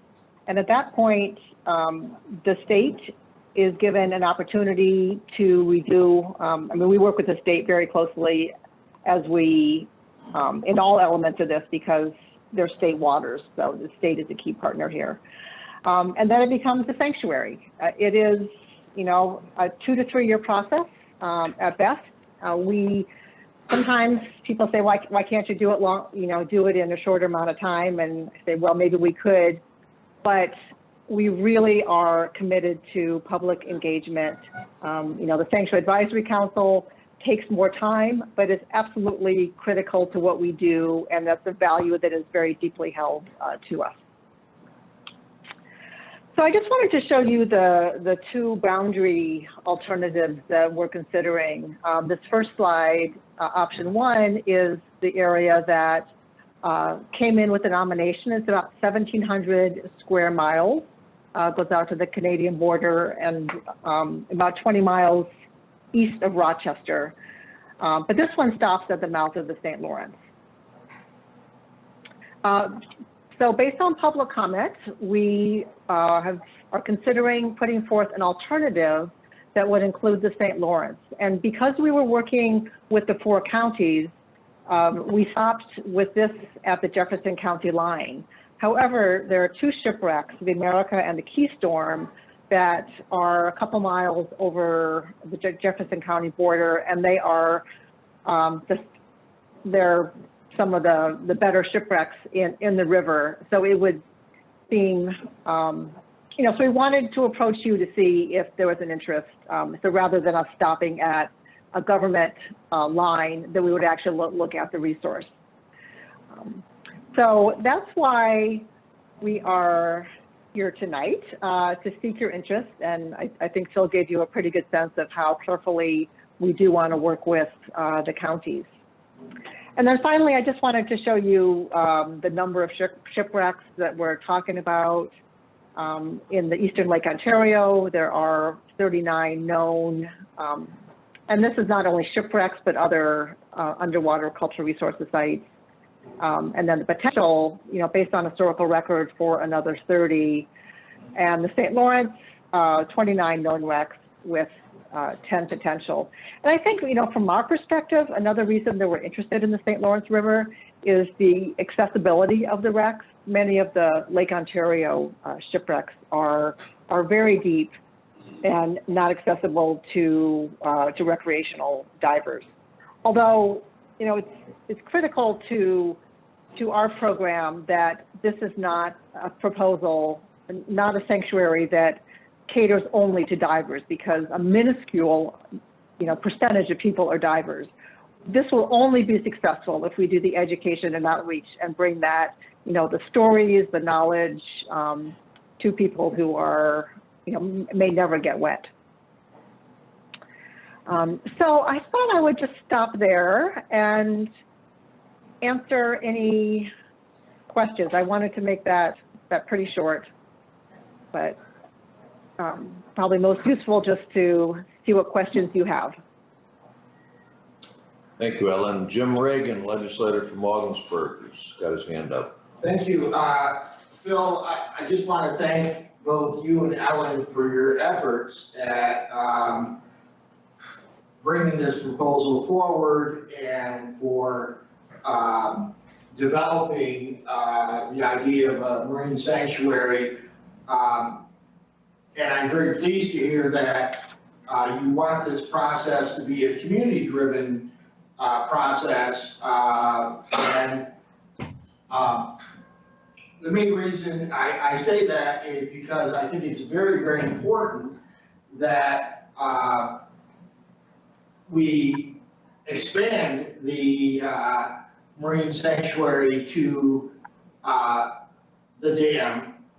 Too often, when people are talking about the Great Lakes and the Seaway, they tend to forget about the St. Lawrence River. It's often not well understood that the St. Lawrence River was the highway, the interstate for commerce for New France, for Canada, for early America.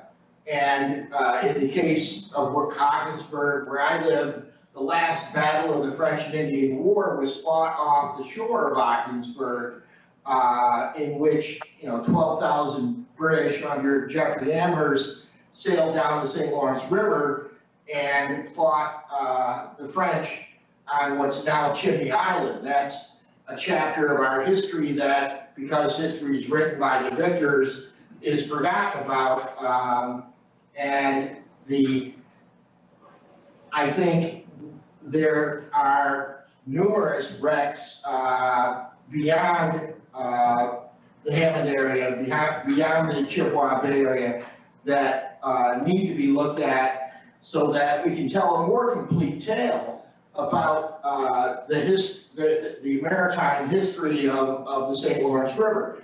Today, too many of our families have no idea that shipping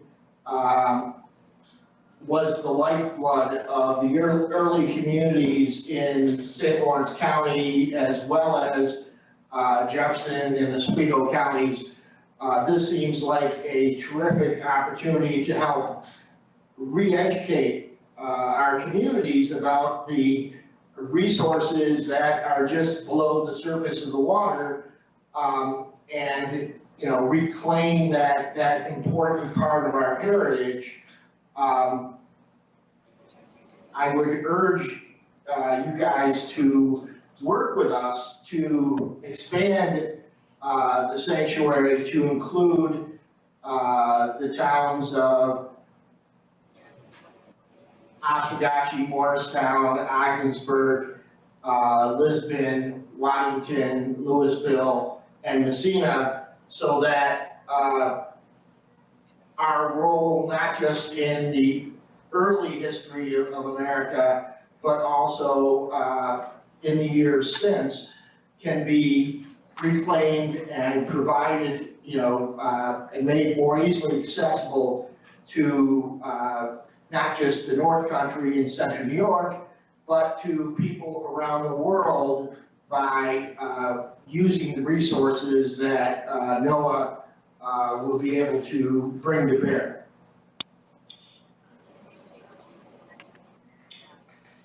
Ms. Haggard, go ahead. Thank you, Mr. Chairman. I direct my question to Ms. Brody. You touched on the fact that obviously it's very accessible to people who dive, but how would you provide education, or how would we do that for people that don't do that? Yeah, we do that through both formal and informal education, and through our presence at a visitor center or a maritime museum. So I personally think it's one of the most successful parts of a national marine sanctuary is that the ability to reach a lot of people, whether it's reading a kiosk along the shore, or having curriculum built in the school in Alpena, Michigan, where the Thunder Bay Sanctuary is. There was a high school teacher who started doing a shipwreck alley course, and it was very interdisciplinary, using shipwrecks, but then bringing in the science and the history. Really interesting. And last year it became the source of the subject of a project learning. So it's a 2-semester course, using the shipwrecks and just taking all elements of it to learn about it. So that's an example of formal education, but it's also, whether it's a visitor center or any sort of other outreach. Thank you. Thank you very much. Can I follow up on that? Yes, go ahead. And everything Ellen said was absolutely right, and it's more than just education. It can inspire young people into the careers they want, depending on how successful they are in bringing these things into schools. I work in government. I'm a politician. I tell stories, so there's a story I like to tell. About 20 years ago, I was involved in mapping a shipwreck off of Oswego, and it eventually became the state's first underwater cultural preserve. But there was a team of us working on this project, and one of the team members owned a lot of commercial gear and an ROV, a remote operated vehicle. And when the cultural dive site was officially opened, we did an underwater ribbon cutting live on Channel 9 News in central New York. And the individual who was operating the ROV filming us during the ribbon cutting and giving as an early precursor of what we're talking about, he flew the ROV around the shipwreck so that all the viewers in central New York could see the shipwreck live on this news feed. That operator was the 16-year-old kid, the nephew of the dive boat, or the company that donated the equipment to us. And he got the bug. He loved that ROV. He loved doing it, had a ball, made it his career. Evan is now the #1 ROV pilot in the world, making a great career. And all I can think of is how many other Evans are out there in all of our school districts. Right. We can do this type of program and spur their interest in, maybe it's an ROV, maybe it's compliance and shipwrecks and buoyancy. But it's a real opportunity because that one example, I always go back to that and always think of, and that he got lucky because he had that experience. And the rest of the kids in all of our school districts ought to have that same. And if I could just add one thing on that, the marine technology is a really powerful part of what we do. We host regional competition at the Thunder Bay Sanctuary. We hosted the international ROV competition for high school students. And it's really the culture of Alpena, Michigan is now that the students expect that they will learn how to build an ROV. It's just become so much part of their culture. And, for the STEM field, it's a very, very applicable skill, obviously. Legislator Arkwood. Thanks, Bill. Ellen, your organization's literature depicts that there will be no ill effect on commercial vessels or pleasure boats. The St. Lawrence River, to many, appears to be a humongous body of water, and it is. But in certain parts of the channel, where I believe that ships would be found, it's not real wide, and so right now, I believe there's ongoing recreational diving, where you have buoys out, identifying the fact that there's divers in the water.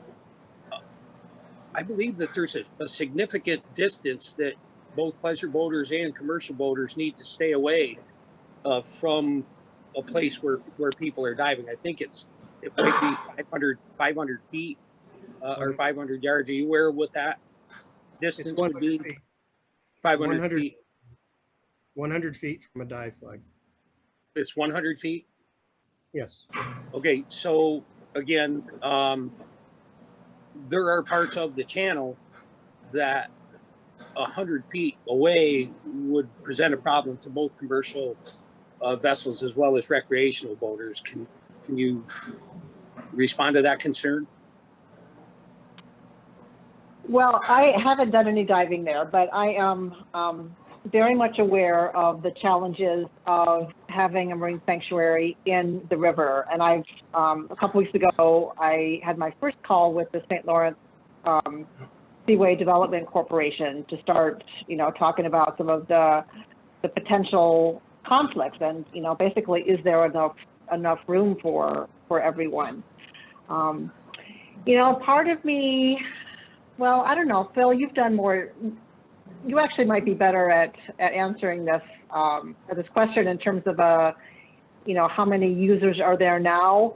I would say for Thunder Bay that there were an increased number of divers, but it's not the divers who are going to be the visitors to national marine sanctuaries, really, because there just aren't that many of them. So I don't have a good sense of what the increased number of divers would be. That's something that we would be interested in looking at. The, if I may, the wreck of the Keystorm is on a shoal, so boaters and ships avoid it anyway. It's on the downriver side of a shoal, with the bow in 25 feet of water, the ship's laying on its side, and at an angle going down to 130 feet. That's what makes it such a great dive, is a beginner or an advanced person can enjoy that particular site. The America is in the shipping channel, but you access it off of the shipping channel and follow the line across the bottom down to it. The divers are aware of that. I've been there. I think it's a lot of fun when a freighter goes over my head. Not a lot of people do, but I enjoy it. But it's one of the divers are certified and trained by agencies that drill safety into their heads. And like any sport, you have the knuckleheads out there, but most of them are very responsible. They don't want to be in people's way. They're very respectful of private property. One of the recreational boaters, they don't drop their anchors and drop a flag out in the middle of a popular boating channel and say, everybody stay away from me. We're just not like that. We don't do that. But one of the benefits of the Marine Sanctuary Program is a lot of these sites would be properly buoyed for access. Yeah. Right now you have volunteer groups putting buoys out now, and they've worked great for years, but these buoys would then give safe access. If a wreck is in a place where it's not safe to access it, I don't think no one would want to buoy it, promote that access. But it also places them on charts so that the commercial ships and recreational boaters know where they are. There are ways to make it a very mutually enjoyable resource, the river. If I could follow up, Mr. Chairman. Yes, go ahead. Okay, so am I incorrect in assuming that if indeed we became a sanctuary in the St. Lawrence River, that there are potential diving spots, potential shipwrecks that you're not aware about this time, but would be as you move forward, and then because we're identified as a sanctuary, all of a sudden the voices of the recreational boaters and the commercial portion, which I think that we're all trying to create as much economic development as possible for our region.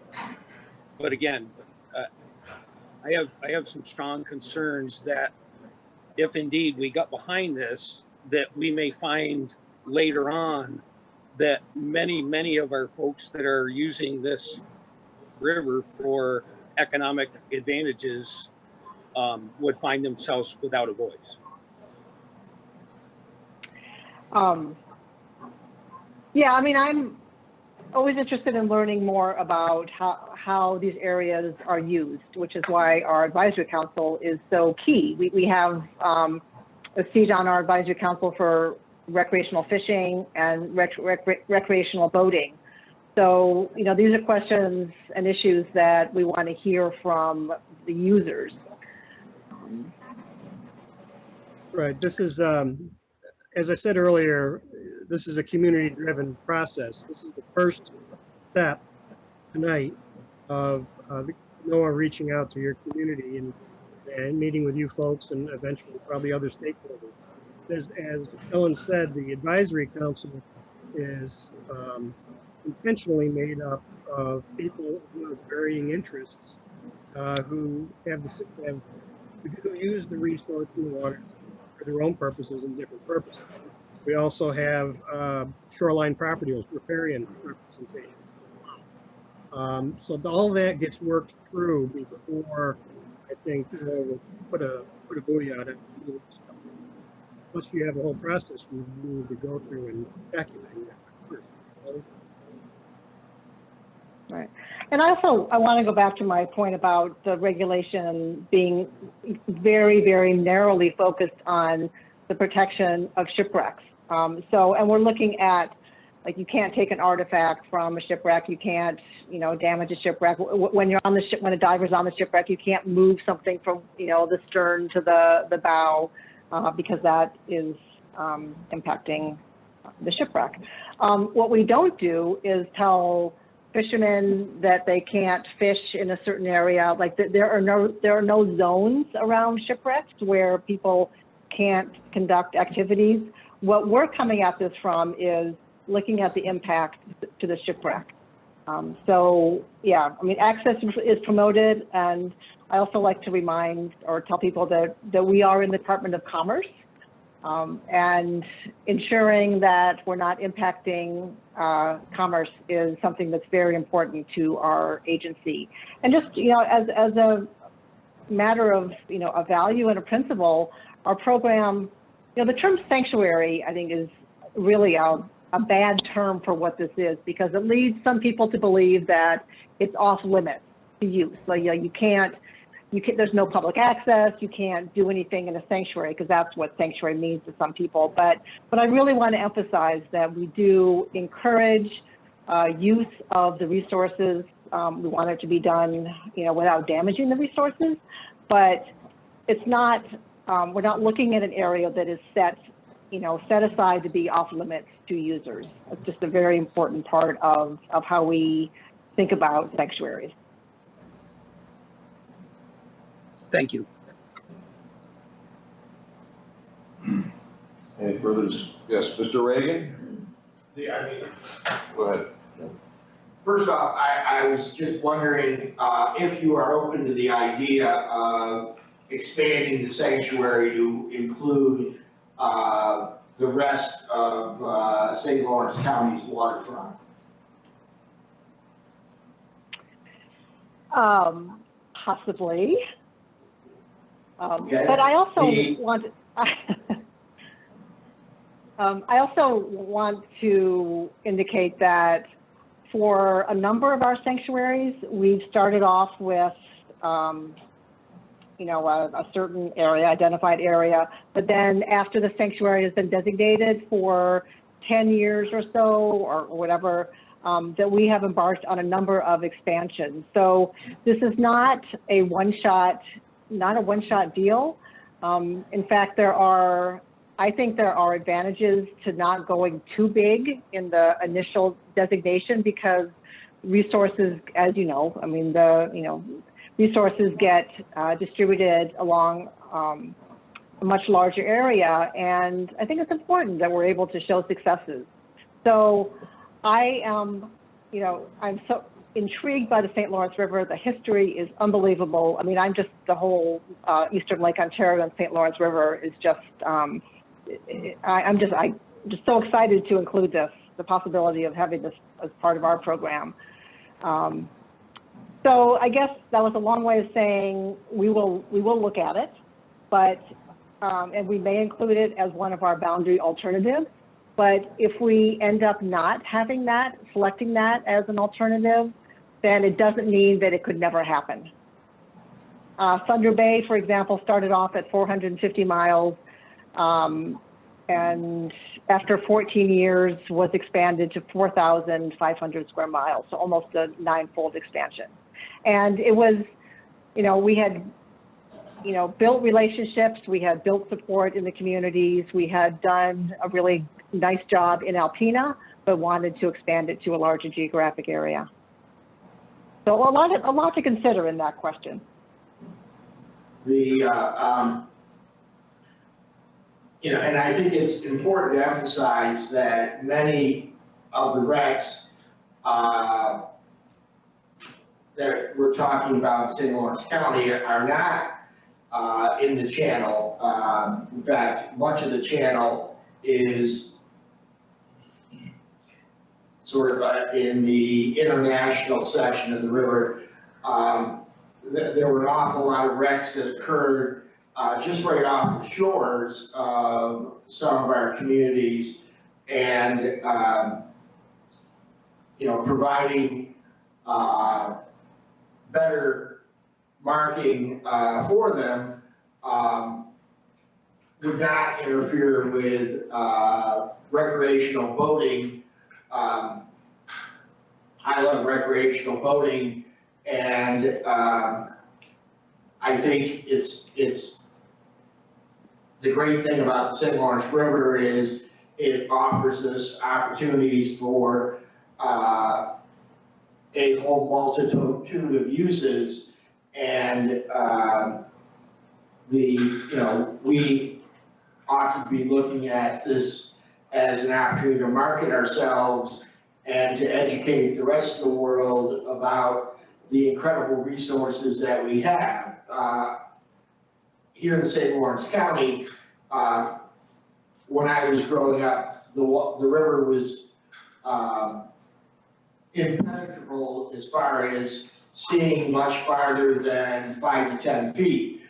Since the zebra mussels arrived, now you can see long distances in the river, and that's helped highlight the interest in a lot of these wrecks, and helping to educate people about their existence and encouraging them to visit is a way to help educate more people about our maritime heritage. So I'm going to urge your organization to expand its thinking to include all of St. Lawrence County, and it's going to the Robert Moses Dam is not very far in nautical distances, and it provides us with an opportunity to tell a much better story about the maritime history of the St. Lawrence River.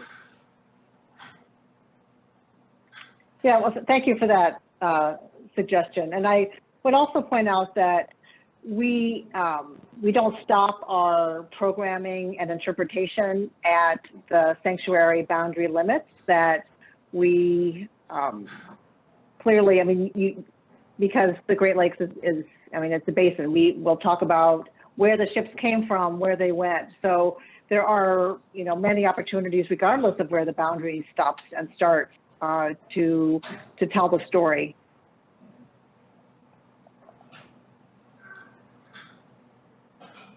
Any more discussion or questions? Mr. Smithers? Legislator Smithers? I think people would be concerned about becoming a sanctuary, and I'm glad to hear you say, Ms. Brody, one of the things you said just a few minutes ago, that you were concerned about not restricting fishing and other activities, because people a lot of times when they hear government this or that, they associate that with rules and prohibitions, and you can't do this. So thank you for highlighting that, and I trust that that is true, that is one of your intentions, to not limit access. Well, and I think at this point we have a pretty good track record of that. I did work on the Thunder Bay designation it was designated in 2000, and it was the first one in the Great Lakes. So there was a lot of concern about what it would mean. It didn't take long for people to realize that we said that we acted as we said we would, in terms of the reach of our program. And I understand that people are concerned about government, and particularly about the federal government. So I totally get that. And I think we really have built a lot of trust in our communities that we, people would say, well, it's the foot in the door syndrome. You say you're going to do this, you're not going to do this now, but we know that next year when it's designated, you're going to do it, like restrict fishing. And we haven't. I think we have a very good track record of being very true to the agreements that we make with the communities and with the state.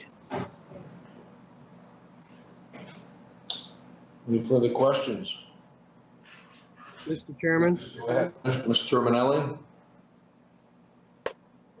Thank you, Mr. Sheridan. Thank you, Ellen and Phil, for both being here tonight and providing us with this background information that we've been looking forward to hearing. To go along with, you spoke of the possibility for expansion. Designating these boundaries as part of a sanctuary, is there is that a lifetime designation, or is there a withdrawal process as well? For example, if these 2 shipwrecks were included in this boundary, and down the road we were to find that it had some negative impact on shipping or on recreational fishing or boating, and we found that it was not good for our commerce or our economy, is there a withdrawal process? That is a great question. And as you can imagine, that was a question that the states and local governments have been concerned about. What we have done, what we did with Thunder Bay, is we had a 5-year provision, whereby after 5 years that we would essentially, repropose the sanctuary, and it would be a 1-year shot, a one-time shot at looking at the impact that it would have, and if there was any heartburn about, unanticipated impacts, or it was as bad as people said it might be, that there would be an out. It was very clear after about a year with the Thunder Bay Sanctuary that they wanted it for good, and it has been transformative in that community. But we do have tools to do that. In the recent Mallows Bay, Potomac River designation, we also included a provision. It was related to fishing, that if people, if there was a demonstrated adverse impact to fishermen, to anglers, that we would, consider a reproposal. So I guess I feel like we have a lot of tools that we can use, that we come to the table as problem solvers. I can point to, so many examples of where we have worked with user groups and come up with, I believe, are some pretty innovative solutions to addressing concerns.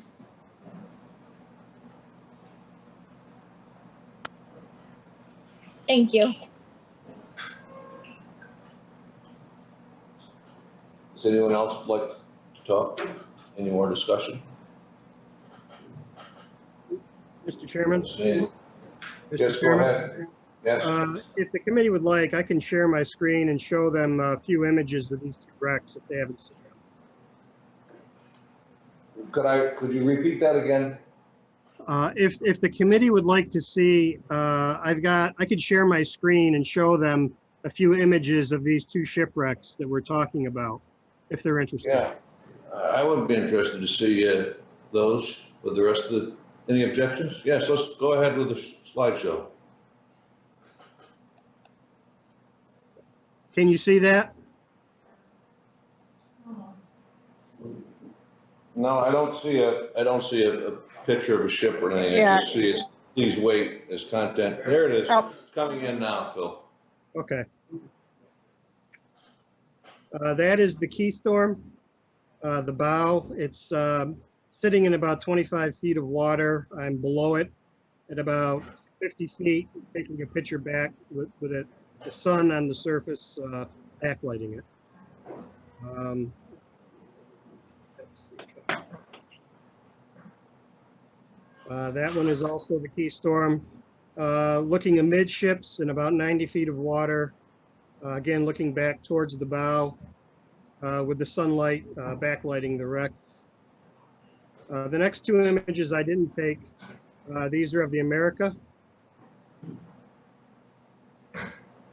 The America is actually capsized, sits upside down, so you can swim underneath it and you're swimming across the deck.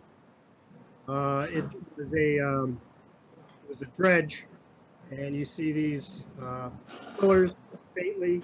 Those were the legs of the dredge as it had to drive into the bottom to hold the ship in place while it did its work. And this is an image, I believe this is of the bow of the American. can see that it's upside down. I swam in here and came out covered in oil, so I'm not going to do that. But I just thought, you know, to cap off, you might like to see. Thank you. Yeah, thank you, Phil. And I think, you know, Phil has seen at least some initial products of what NOAA is able to do with Shipwrecks, with collecting data, doing 3D animation. We have, I mean, NOAA has amazing assets in terms of, you know, the vessels, the equipment, the maritime archaeologists, the photographers, the filmmakers. We, you know, really think excel at, you know, being able to bring that shipwreck or sanctuary underwater experience to people.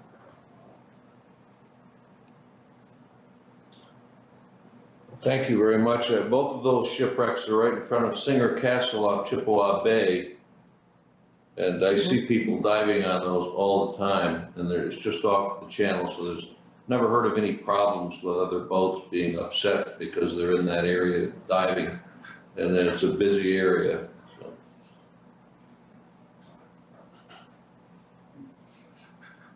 Well, I would like to, if you have any questions, to feel free to reach out to me directly. I wasn't sure how much you knew about this or wanted to know how much time we had for this. But, you know, it's important that I hear from you about whether you have concerns or whether there are certain parts of this that you're excited about. So, or if there are groups that you want me to present to, I'm very, very happy to do that as well. And I also appreciate the time, and I do want to let the gentleman know that I'll be having a government advisory council meeting pretty soon, and I'll share your comments and your interest in the expansion with the government council, so they know as well.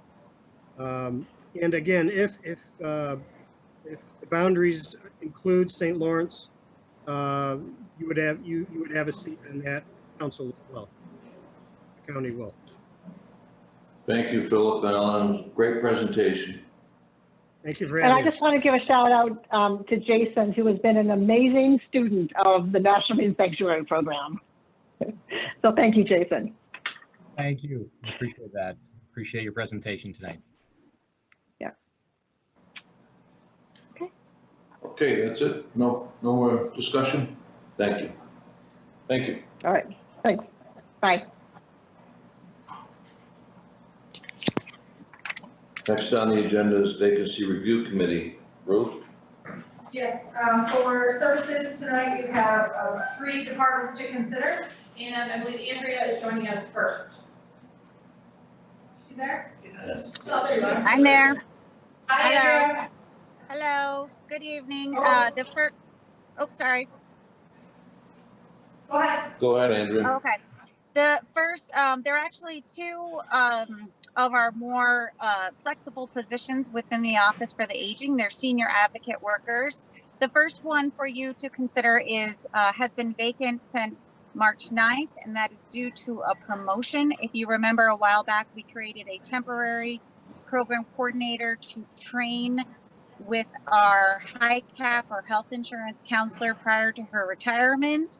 And then that temporary position was abolished and the staff member became the program coordinator. So that has happened, which has left her position vacant as a senior advocate worker. And what she had been doing is working within our New York Connects program, which is the entry point for services for the Office for the Aging, answering all of the phone calls of the I need, referrals for programs and services, as well as coordinating our caregiver support program, and then also working within our nutrition program, performing assessments and reassessments of all the clients that are in our home delivered meal program. So that is the first position. Would you like me to just go right into the second one? Yes. Okay. Go ahead. Second, thank you. The second position that is available is the open due to a retirement. This, which will happen at the end of September. This position has been for the last 10 years working directly with our high cap counselor, providing assistance and information for their Medicare program, as well as New York Connects. So this one in particular, they're all critical, of course, but this one in particular, with open enrollment starting October 15th, we're looking to get that one filled as soon as possible. Luckily, we do have a couple people in our office that may be interested. So we've been doing a lot of cross training the past few months to try to get people up and ready for the open enrollment season. On average, our high cap counselor assists between 1,000 and 1,500 older adults in St. Lawrence County, and she is the only high cap counselor in St. Lawrence County. Any questions on the two positions? Thank you, Andrea. Thank you. Next up is public health, and Dana, perhaps you can start with the fuller position with the 3 options of titles for the temporary.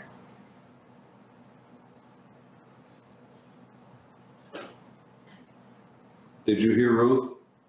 She's muted. Dana, you're muted.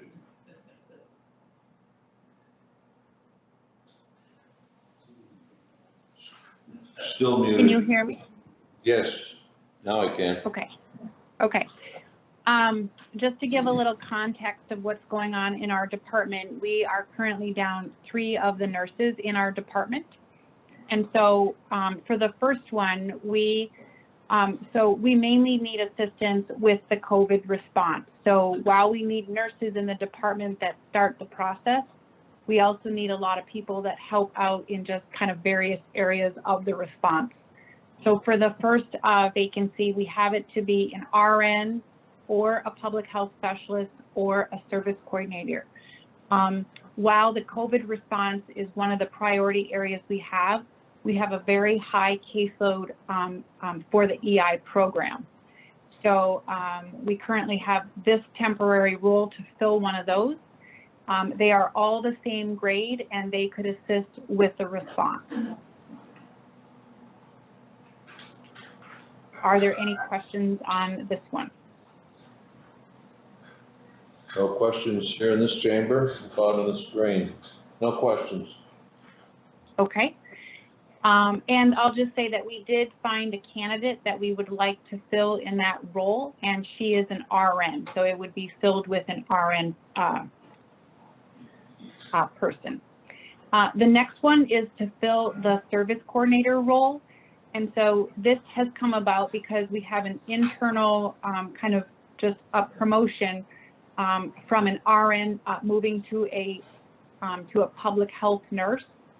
And although she's an RN in the department right now, she is in like a service coordinator role. So you may just recall in the past that we have turned over some of our RN roles to a service coordinator so that we can fill the position with possibly an RN, but have more people to apply for that role. So that's an opening for the service coordinator, which is for the EI program. Okay. Any questions on that? Then, yeah, Mr. Forsythe's got a question on that position. Dana, thank you. I bring it up each time, I think. How do you find the salary competitive with the other areas? I'm doing the math here, it's like 27, 28 bucks an hour for an RN, and I don't think it's competitive with the other markets. How do you sell it? Or is there a pool? Well, maybe now there's a pool, but what do you think? so we have a very difficult time filling the RN roles. I have been on the phone and we've spoke to a lot of RNs just in the past week. So we have a current RN role that is open right now that is not a temp. And I didn't need to bring it to vacancy because it was open less than 12 months ago. So I did offer that job just this morning, but she turned it down because she did get a full-time role at the hospital. And she stated that the gap in the salary was just too large for her to take that jump. So that is what we're kind of fighting right now. And so I do make sure to talk about, you know, what the rate is just by an hour, and to talk about that, and talk about that we're only like a 35-hour week. So that, you know, also makes just some of the difference that we see. But I was not able to get her just to come over. So we do have that quite a bit.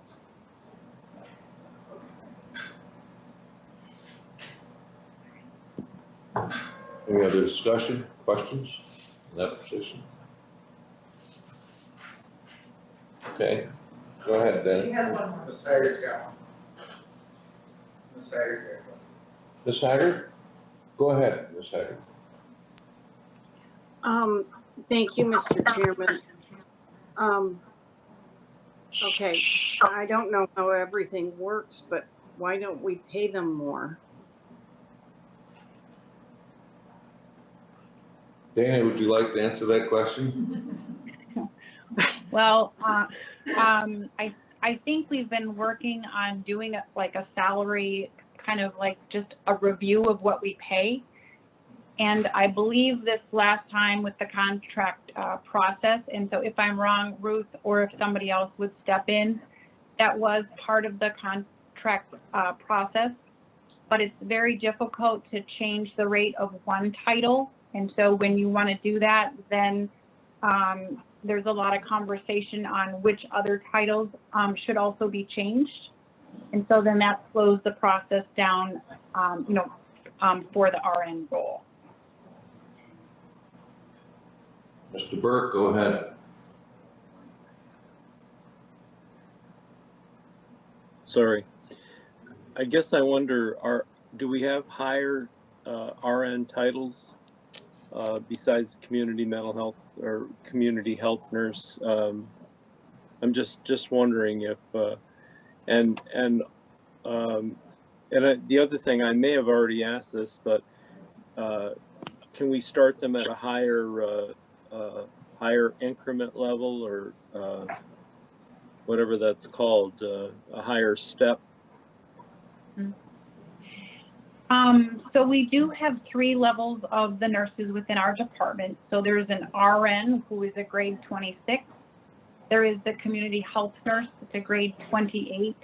And then the public health nurse that's a grade 29. So there are 3 different grades. And I believe between the 3 grades, it's a $6,000 difference in the base salary. And so that does matter.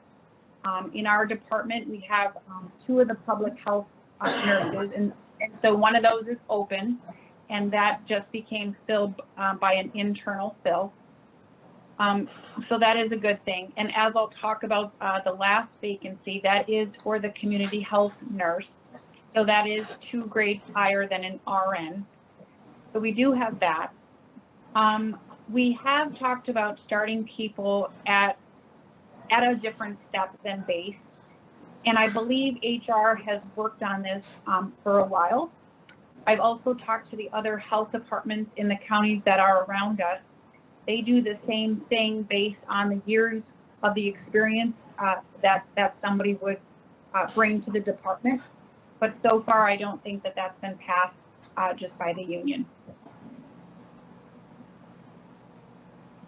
Follow up, please.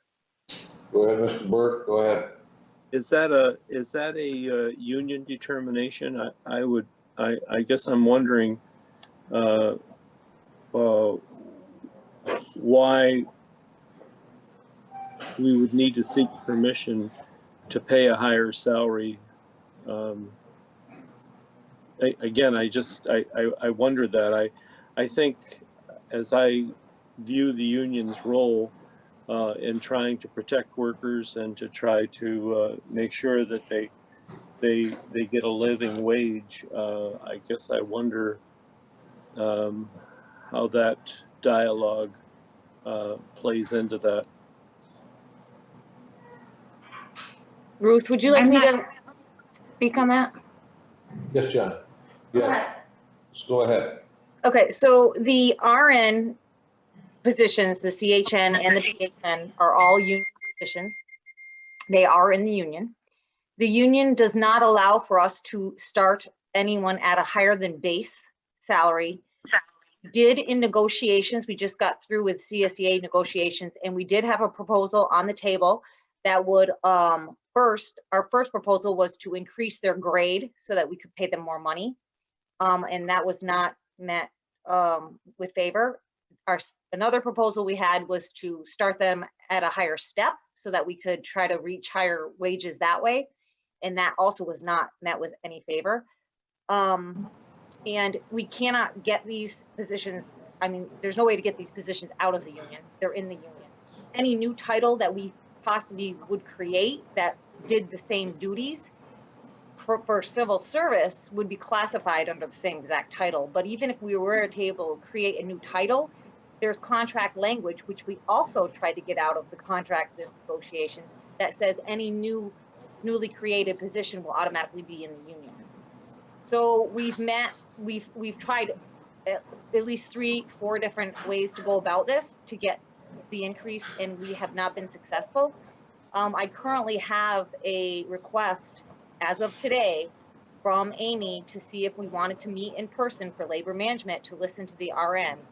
Now, I will tell you that Amy's concern, and which Dana already mentioned, is that she believes that if there's an increase in a grade, it should be for additional duties, significant duties. And if it's just asking for a grade increase, she believes that everybody should get a grade increase. And that she will get inundated, and she already has gotten inundated with many different people going to her and asking for grade increases. So that's kind of where she's coming from. While she would like to, she also believes that there's a lot of other positions that deserve a grade increase as well. One more follow-up, if I could. Go ahead with follow-up, Mr. Burke. I wonder how other, I mean, if we have this problem here in St. Lawrence County with public health, imagine the problems that there are near the metropolitan areas where the competition for nurses is much greater, and the salary in the non-public sector is much higher. I guess I'm wondering if we need to recreate the wheel, if we couldn't borrow some of the procedures that are used by other public health departments to fill their vacancies. And I would just comment that I think most of your other organizations have unions that are very specific to RNs alone. Hospitals have NISNA, and they're strictly for RNs. You don't have all these other titles that are sitting out there in this union. And so when they ask for a grade increase, nobody's going to be upset about it, and they're all going to want it. Whereas you get this group and you have, I don't even know how many other titles in this, 50, 60 titles in this one union, and they're all going to want the same grade increase. So I think it's easier in other organizations, either they're not unionized or they're in a union that strictly represents RNs. Well, I was speaking specifically to other public health departments, Johnny, that that would have some of the same challenges we might have. I did pull some information on salaries, and we aren't that far off on salaries when it comes to other public agencies, but I can pull more information if you would like. Well, just thinking we might want to ask them how they do it, that's all. Legislator Haggard. Thank you, Mr. Chairman. I don't know whether this is for Mrs. Dorothy or Dr. McGuire, but does this cause a high turnover? Are people coming and filling the positions and then they get a hospital offer or a doctor's office offer with more money? Or are these people so altruistic and dedicated to public health that they stay for that reason? I would just say that I think, go ahead, Dana. No, go ahead, Doris, Johnny. Well, I would just say that it's a very special person who wants this type of job. It's a person who doesn't want to do shift work. It's a person who doesn't want to, who doesn't want to work on weekends, who doesn't want to work on holidays. So when you go into the hospital systems, you automatically are working every other weekend. You're working on holidays. You're working mandatory overtime to a certain extent. And you're working shift work. And usually you start out on your third shift. And Rita probably can talk to this a little bit. But so we get the people who are more interested in a better life work balance than we do that are interested in the actual pay. And that would be when you're not in a COVID response. Yes. All bets are off. Any other questions? Mr. Akers? But just a statement, I mean, I don't think they were listening. The negotiating committee tried 3 or 4 incidents that actually Johnny Northey talked about in trying to actually increase those salaries for the nurses. So it's not a St. Lawrence County public health problem. It's a St. Lawrence County CSEA problem, not recognizing the need that those job titles actually need more money, which we as a negotiating committee attempted to do. It's not a public health problem. Thank you, Mr. Akers. Any other discussion? Tony? Go ahead, Tony Arkwood. Thanks, Bill. I just want to be on record as not wanting to take part in any of this conversation when you're talking about ongoing negotiations. You're talking about specific positions that should be talked about exclusively at the negotiating table and not here in public.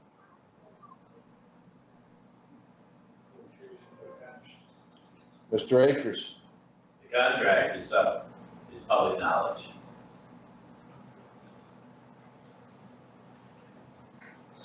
I believe Dana has one more position to speak to. Dana? How about the next Yes. position? Yep, so for the third one, that is for just a temporary CHN, so that is the community health nurse. The community health nurse we currently have is on leave for 12 weeks. And so we need help because this role is a primary help to the COVID response as well.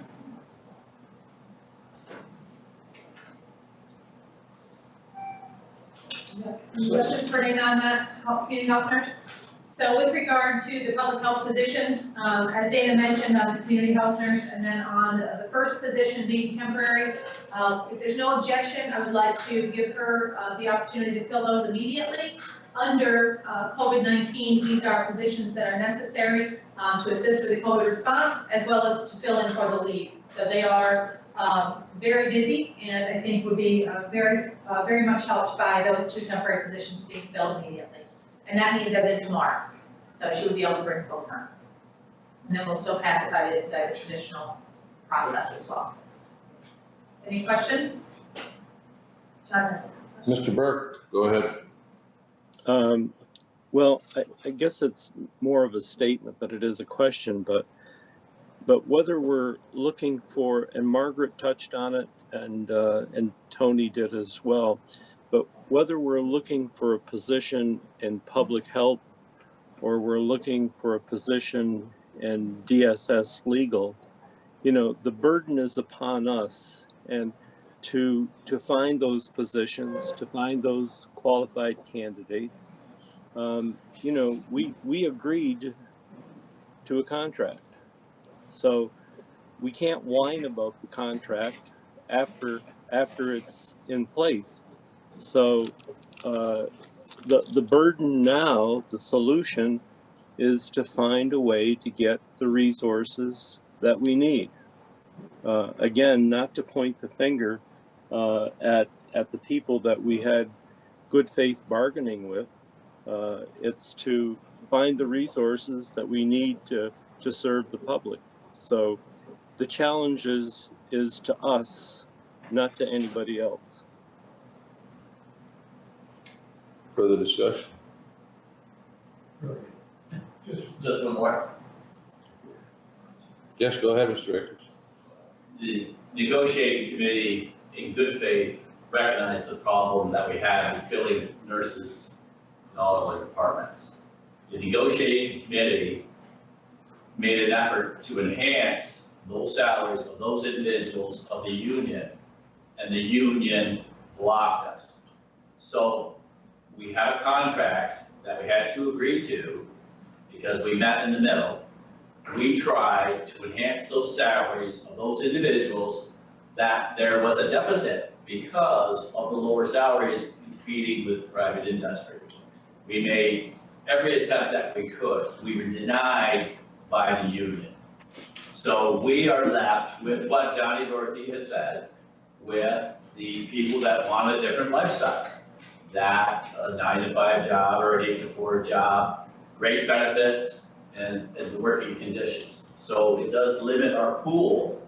It's not that the negotiating committee, and particularly Johnny and Ruth Doyle, made an effort to solve this problem. So the burden, I don't see, is on us. We made every attempt. We are stuck with the results. I'd like to move on. So, okay, we have Hello. Tony R. Still would like to say something. Go ahead, Tony. We'll let you. Thank you, Bill. The role of union leadership is to keep things fair and equitable through their entire membership. Thank you. Any other discussion? Okay.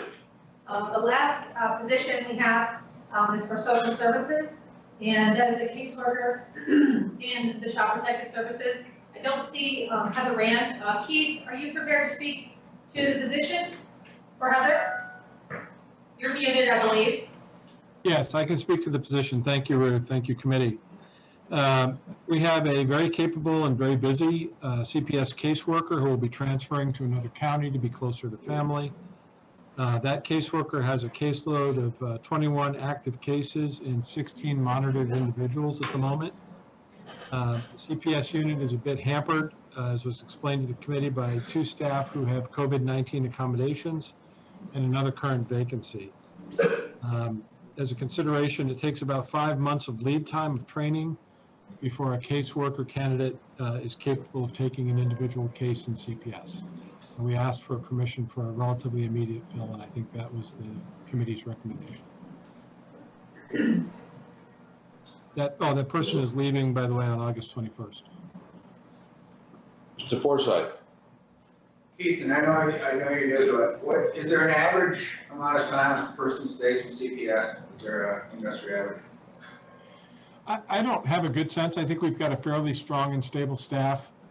We've done some work to create some caseworker assistance to help with some of the burden, in particular some of the visitation, some of the paperwork. But this is an employee who's been with us for quite a while. Their personal circumstances changed and they're pursuing their opportunity elsewhere. But we have a pretty stable staff. I'm not sure what the actual turnover is. We've had some older employees, more seasoned employees leave. Yeah, it's certainly probably on the average of several years at this point. Okay. I just know there's been turnover over the last few years. All right. Mr. Chair, I can speak to that as well. Yes, go ahead. So currently, there are 26 positions in CPS that is separate from Children's Services, and 5 of those employees have been with us in excess of 5 years. So I think, when the alarm bells went off, additional positions were created. We were up in the, I want to say, northern 20s for caseloads when the recommendation is 12. And the social services statistics are loaded on Google Drive, and improvement has occurred. Our average now is 14.1.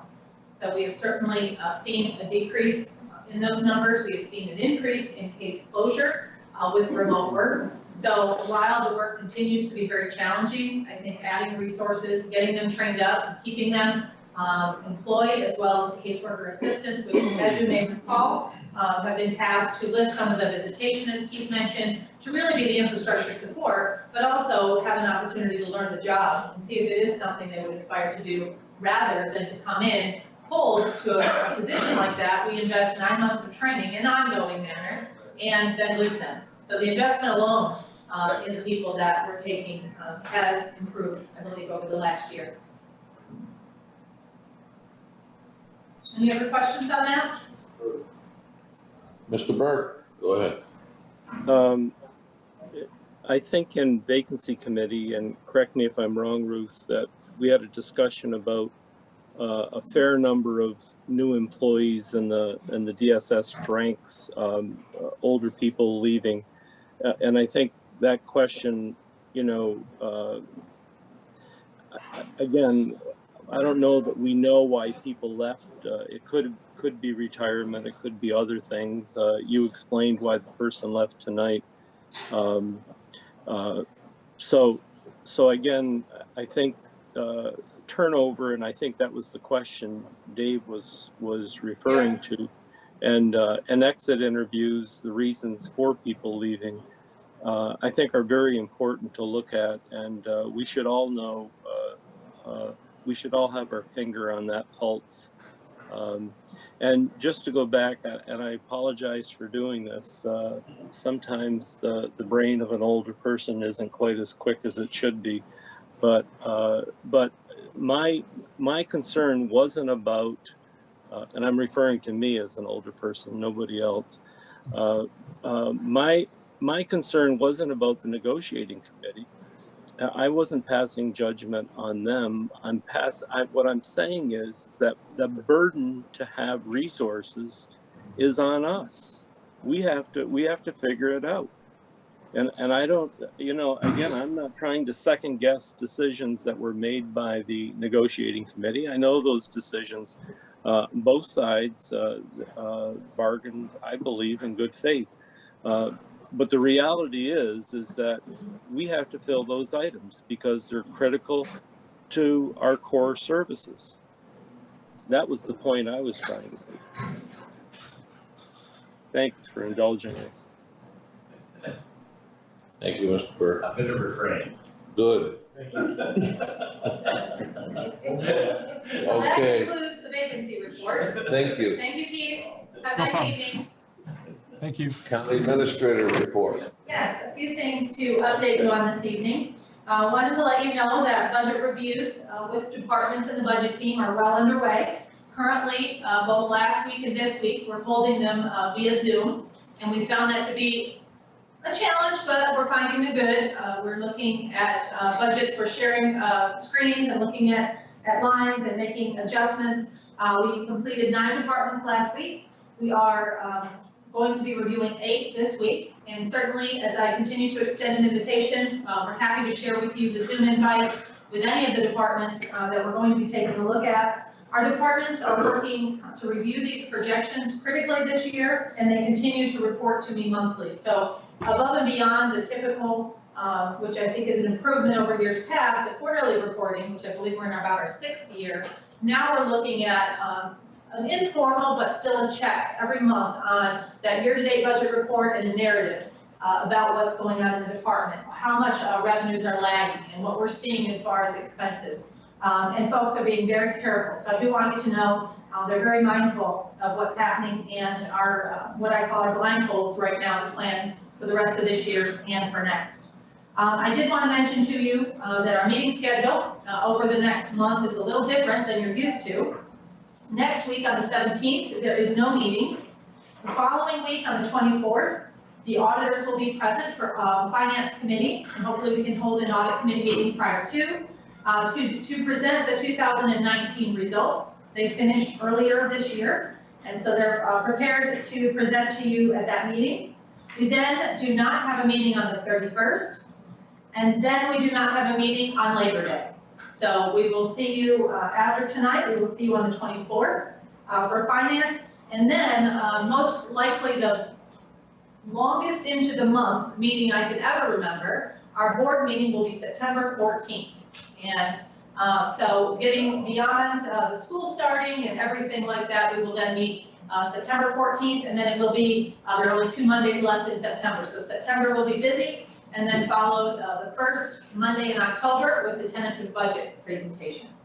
So I did want, that is quite a bit different than we're used to, so I did want to mention that. Just briefly to give you a few updates on COVID-19. At the end of July, I mentioned to you, not at our last meeting, but at Finance, that I wanted to bring you an update on the benefit that you provided to our workers who continued coming into the office. So for legislators that are new, the board, I recommended and the board supported allowing folks to take advantage of a vacation buyback, it's typically called, But what it means is traditionally you would receive a week's pay and you would take a week off out of the office. For COVID-19 response, that became very challenging, in fact impossible in some circumstances. So the board agreed to allow departments who reach their max, which is 400 hours, who have been working in the office, and who cannot take the time off to put in for their 1 week of pay and reduce their vacation accruals. So to date, at the end of July, we have 18 individuals who have taken advantage of that for a cost of $19,888.13. This is a liability the county carries anyway for vacation time. So this allows those overall balances to be reduced. You may have heard me mention previously that we get into situations with employees who reach that 400 hours cap, and then they feel as though they need to take a day off in order to continue to accrue. So that removes some of the stress associated with that. Next, I wanted to give you an update on the New York on pause. We have, as of this morning, 608 complaints. We are looking at receiving some of the complaints that are coming in. We've seen a drop in the big box stores. We've seen mostly reports on gathering sizes, and we've also seen mostly mask or lack of mask wearing at establishments. So those reports continue to come in. However, I would mention over the last 3 weeks, we have had a decline on the weekend. So 3 weeks ago, we had 28 complaints between Friday and Sunday. 2 weeks ago, we saw 16 complaints over that same period of time. And this last few days, we saw 10. So I think certainly there are many variables involved here. I wouldn't speculate as to one variable over another. But what I can say is that where I'm traveling and the things that I'm seeing tend to be much more on the side of compliance. So I did want you to know that. Also, about a month and a half ago, I brought you an update on the spending associated with COVID-19.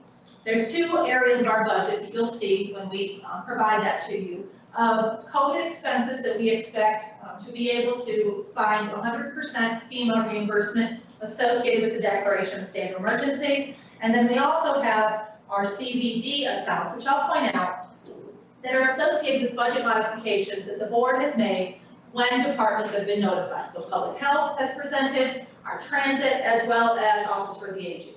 I believe also social services. So to date, the spending in the FEMA accounts that we expect reimbursement on is $158,817.67. And in the budget modifications that have been made, it's to the tune right now of $1.1 million. And currently, we have spent $145,719.26, and the revenue we have received in return is $108,092.95. So many of those are in progress, and as I'll remind you, the bulk of the funding associated with the $1.1 million in CARES Act funding was associated with transit. You may recall a significant budget modification for just over $900,000 associated with the shortfalls that transit has seen during this time. I did want to mention to you also, we continue working on the potential to do a school age mask design contest. And in working with the Youth Bureau, and certainly you saw and felt the excitement that Alexa Backus is bringing to our Youth Bureau, we've been talking about the ability and the role that the county might be able to have in getting kids excited about going back to school. Certainly a stressful time, certainly building anxiety, but also the fact that they're going to have to wear masks. In looking at these numbers, and with the interest, potentially, of putting one cotton mask in every student's hands, that would be 16,300 masks. So what we're looking at, potentially, is launching a contest in aid brackets for schools that we would allow for folks to submit designs, that we would work locally with one of our printers to print the masks, and then we would work, we've already started conversations with BOCES to make those distributions. Trying to do our part, certainly echoing public health and the stance that they've taken, following the guidelines of the state and the federal government. The challenge that we face, of course, is funding. And so when we try to get creative and we look for ways that we may be able to purchase and then imprint over 16,000 masks, of which we know some students will be taking school at home or in some fashion part-time, we still would like that to be available to everyone. So what we have found is that in the Youth Bureau, the youth conservation, the summer youth conservation didn't occur this year. And so those appropriations remain unspent. While we know that typically when those appropriations come in, there's revenue that comes in with them. So what we're looking at is what our opportunities are. I would like certainly to get feedback, but also to ask you to consider potentially funding this for our children in St. Lawrence County. Questions about that before I move on? Denisha. No questions, I think it's an excellent idea. Anyone else? Ms. Haggard? I'm sorry, I couldn't hear what Mr. Denisha said. Would he mind repeating that, please? Not at all. I said, I didn't have a question, just a comment, and I thought that my comment was that I thought it was an excellent idea. I agree. I think we should fund it. Okay, I just have a few more items to update you on. Mr. Smithers is something. When you say 1.1 million is, bulk of that is in transit, can you tell me what you mean by that? Okay, sure. So a few months ago, and I can share the resolution with you, we modified the budget for $934,000 for transit, to be used on transit functions. So when we shut down the transportation system for the College Connector, for example, in March, they lost revenue associated with providing that service. Also, in a response to COVID, they stopped taking fares. So they continued providing the service countywide, but to prevent the exchange of money or receipts or anything like that, they stopped taking fares. So that also is a source of revenue that they've lost. So this CARES Act money is intended to replace that loss. Thank you. Yep. Mr. Akers? Do we know, Bruce, do we know if any of the schools are moving ahead on their own mask programs? Is anybody aware? I mean, I don't have any kids in school anymore. I have not heard that yet, but certainly I will work with Alexa to find out. We've been in touch with Tom Burns at BOCES to talk about, what that might look like. Certainly, Rita was kind to share after our coronavirus work group meeting this morning, a Duke University study that suggests that cotton masks are effective in doing that. So we would look at that over disposable. So each of the legislators were given, I know I had like, I think over 2,000 masks were given from my district. Mm-hmm. And I left over 1,000 here. Had those been distributed somewhere? I can find out. Those are part of the EOC. So typically when requests come in, they're fulfilled that way. But I can find out what our current inventory is. I know that it's becoming competitive and the state government isn't sending them to us anymore. They're interested in us buying them on the open market. And what would you have imprinted on it? Something about St. Lawrence County, or just a public health message, or? So the interest would be in having students submit designs. Okay. And certainly appropriate, and then a team select getting change group winners, so to speak, to make it a little bit of fun. Okay, be interesting. Thank you. Okay, if there's no other questions, just a few other items. Last Wednesday, we visited Messina to attend an event organized by the DEC, highlighting our local partnerships with the cleanup efforts for properties around the county. I thought it was an excellent opportunity to recognize Willow Street, as well as many of the properties that were mentioned. And just to borrow a phrase that I thought Mayor Currier used that was quite poignant, the thing about this entire process is it's partnership at every level, local, county, and state working together. So I think it was a great opportunity to showcase that. I'm happy to be a part of it. I did want to let you know that the Vietnam Veterans Wall, the traveling wall, is going to be at the Messina Mall this week, Thursday through Sunday. And there are 2 replica versions, I understand, that tour the U.S. I've talked to Mike Beaupre and we'll be sending you along the details. I believe Thursday afternoon there's some type of ceremony that will be held. So we'll share that with you. I wanted to let you know, and I've talked with you a little bit about it, that the St. Lawrence County Historical Association will be seeking a new executive director.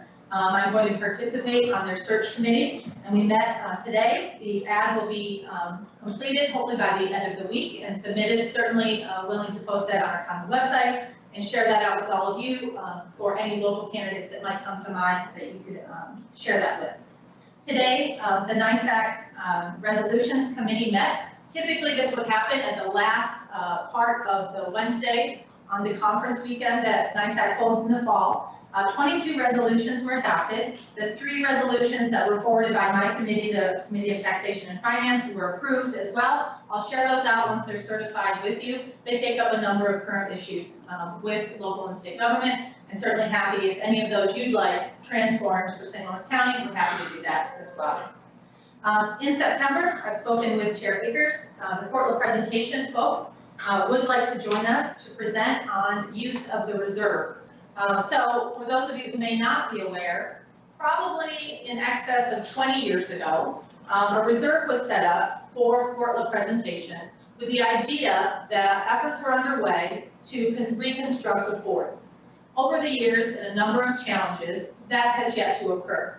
However, many ancillary projects, a walking trail, battle recreation, a number of things happened on that site, as well as a great effort of volunteerism to keep the site clean. They have the schools go there as an educational, they have recreations, even I think in Concert with Canada. It's just a really nice area to visit. So what they'd like to ask is consideration for the reserve to be reappropriated for one of their ready projects. We talked about this pre-COVID, and got to a place where at least a presentation could be heard and the board could consider rededication. That is not an official reserve, it's at the board's discretion.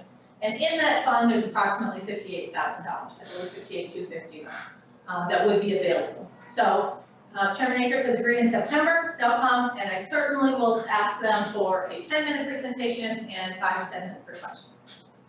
And then lastly, unless there's questions for me, as many of you know, the Smart Path project is underway. It was 6 months ago in February, again, pre-COVID, that we met with folks from NIPA to discuss their plans. And my interest is in potentially requesting an update and extending that opportunity for folks, certainly now with technology, who may like to attend and hear how the project's going and potentially the challenges due to COVID they've had to adapt to. So if there's no objection, I'd like to schedule that as well. Any questions? Objection. Any questions? Thank you, Ruth. Sure. Let's go on to committee reports. Board of Health, Mr. Akers, do you have a report? So the Board of Health is 100% consumed with COVID and will be meeting again on August 18th. Okay, thank you. CDP, Board of Directors, Mr. Lightfoot. I have No reports. Community Services Board, Mr. Akers again. So the last thing that we did, we participated in the selection of St. Lawrence Health Systems as the designated winner of the contest for an RFP of the methadone clinic. Not sure what the meeting is. I received any notifications. Thank you, Mr. Akers. Office of the Aging Advisory Board, Mr. Denisha. Oh, yeah, I guess. Office of the Aging. Our last meeting was Monday, June 8th, via Zoom. Next meeting is going to be Monday, September 4th. Location to be determined, but hopefully it'll be live. But just some of the things that have happened through the Office for the Aging. There were farmers market coupons that were distributed, split right through on July 1, July 2nd, July 6th, and July 7th.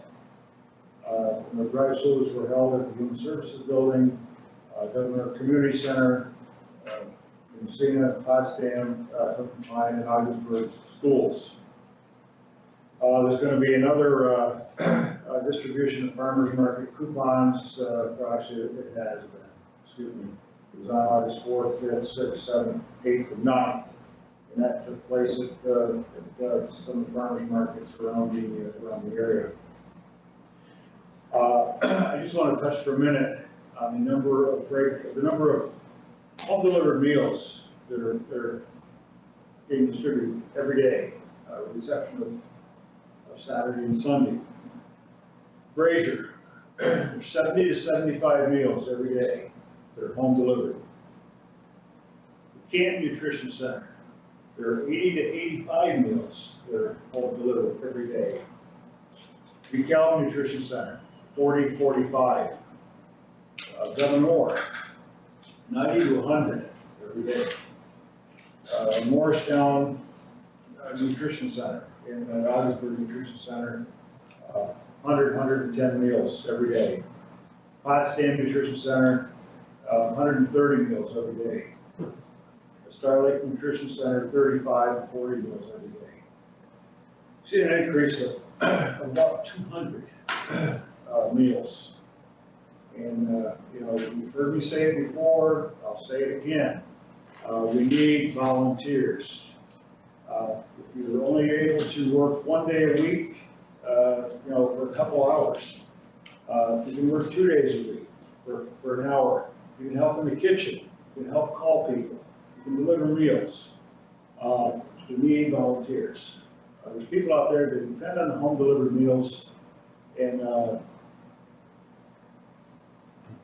you can help, please help. It would be appreciated. Thank you. Thanks, Larry. Ms. Terminelli, Youth Advisory Board. Thank you, Mr. Chairman. I was so excited to give my report tonight, and between Alexa and Ruth, I think they spoke to just about everything I was so excited to share with you. The only other piece, our last meeting was on July 30th. The only other piece that I wanted to mention is the youth committee started to brainstorm some issues that they see in the community that engage or that apply to the youth. And so some of those that were brought up were racial issues, underage drinking, nicotine use, negative emotions, isolation, drug abuse, lack of access to masks, and that's a big fear for them going forward into the school year. And they're really interested in creating some kind of a peer outreach using podcasts, virtual YouTube videos, Facebook, things like that, so they can really reach out to the youth in the community and build some comfort and some support for kiddos. With the mask, something else that they're hoping to move forward to, and we'll speak to the details at our next youth committee meeting on Thursday, is creating some of those podcasts and Facebook and YouTube videos to put out there to kind of take the anxiety away from school-age children about wearing masks. You know, many of our children have not been out in the community a lot, so they've been at home and haven't had to do the mask wearing. And so once they'll have to wear the masks from the beginning of the school day till the end of the day, some of that anxiety and discomfort may be there. So the youth that are part of this youth committee are hoping to just put some videos, some skits out there that can just relieve some of that anxiety and the possibility that, you know, mask wearing is a cool thing and it can be done. So that's really exciting. Our youth committee members they've got so much energy and they're so positive and they're very involved, and it's just great to see the ideas that they bring in, the conversations that they had. So the next meeting for that is on Thursday, like I said, at 11 via Zoom. And the only other thing that we spoke about were the bylaws being presented at tonight's meeting to be voted on in the resolution, and the grant writing, the 501c3 or the foundation that we're hoping to be able to set up. The next meeting for the Youth Advisory Board is on August 27th at 11 via Zoom. Thank you, Nicole. Thank you. Any old business before the board? Yes, Mr. Burke, go ahead with the old business. Actually, it's under committees. And I was wondering if I could ask our representative to the Community Services Board a question or two. Would that be okay with you? Yeah. Quick question? Go ahead. Well, Go ahead. Depends if he gives a quick answer. The agenda, the meeting minutes for community services talk about, it's similar to what Mary presented at the Finance Committee. And I guess I'm wondering, they talk about the strengths and the weaknesses. This was all in open session. They went into executive session. It appears that the purpose of the executive session was to do the scoring or to tally the scoring, but I don't see where they came out of executive session and made the announcement. Could you clarify that?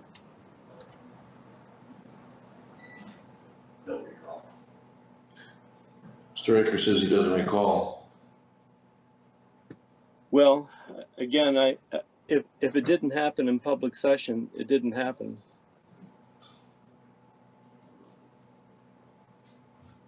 And it begs the question, since the discussion all occurred, I mean, all of the narrative, the strengths and weaknesses apparently occurred in open session, and it appears that they then went into executive session. I guess it begs the question, why were they allowed, why was executive session warranted? You may not have the answer to that, Kevin. That may have to be a Steve question, but it would appear to me that there was no public discussion at the executive session. And if that's the case, then it didn't happen. I don't, without looking at the minutes, which I have not received, I couldn't accurately answer. What I remember is that every entity that was represented on the board, on the CSB, scored St. Lawrence Health Systems as a first. And 2 scored the county tied with it. So it was a unanimous selection that St. Lawrence Health Systems was their #1 choice. And only 2 individuals tied with the counties. Mm-hmm. And just to state in the minutes, there were, and I think Mary may have mentioned this, there were 2 options presented to the board to ask the top 2 proposals to attend a Zoom meeting, and the other option was to vote to select the proposal. And it appears that the board members decided to vote to select the proposal, again, based upon the paper review. But again, my question is John, I know how they voted on those 2 issues. It was an executive session. I can't reveal, but the Community Services Board made their decision. So, I mean, you know, what they wanted to do, what action they wanted to take. And I think that question was asked during the finance meeting, and I think the answer was that they decided to make a decision. Well, if you recall, if I can talk directly to you, Kevin, you cut me off. You basically said you'd heard enough of it, and you didn't bother to secure the votes needed to close the discussion. So the reason I have to bring it up now is because you didn't want to pursue it. So I think as I recall, John, I think I gave you about 15 minutes. So I think it was time to move on. And did we actually take a vote? No, you didn't. Okay, well, I can't remember. Was there a call to the question or anything? I don't recall. No, there wasn't. But did I not give you the opportunity to ask 10 or 15 questions? You gave me the opportunity, but I could have had the opportunity by some of my colleagues yielding their time to me. You chose to short circuit that, Kevin. Well, I can think of at least 5 people that probably would have yielded their time to me, and you arbitrarily chose to close the conversation. Yeah, So, actually, I do recall you call me Akers. You did not refer to me as Mr. Akers or as Kevin. After I had given you about 15 minutes, you called me Akers, which I thought was pretty disrespectful, John, after you had been given 15 minutes. Mr. Chairman, I'd like to move on. This isn't part of the I agree. I think you guys should take this up personally and not on our time here on what happened personally. Let's move on to Office of Aging. Oh, Margaret has a question. Already got that. Margaret, you have a question? Go ahead, Margaret. Thank you, Mr. Chairman. Going back to Mr. Burke, don't we have to follow the rules, the Roberts Rules of Order and vote on these things? I mean, I think that's a legitimate point, isn't it? What is it you wanted to vote on, Ms. Haggard? Well, What no, I particular thing mean, you want to vote on? I'm talking about what John was saying about the discussion the last time, or 2 times ago, I think it was. I can't remember now. But he's making a point about something that the procedure wasn't followed. Don't we have to do that? Our board was not following it, or are you talking about the community development? No, John was just making the point that Mr. Akers was chairing the meeting that night and we didn't follow the rules. I think we should. Well, Mr. Lightfoot, go ahead and respond. If there's a violation of the rules, it has to be corrected at that time, not a week later.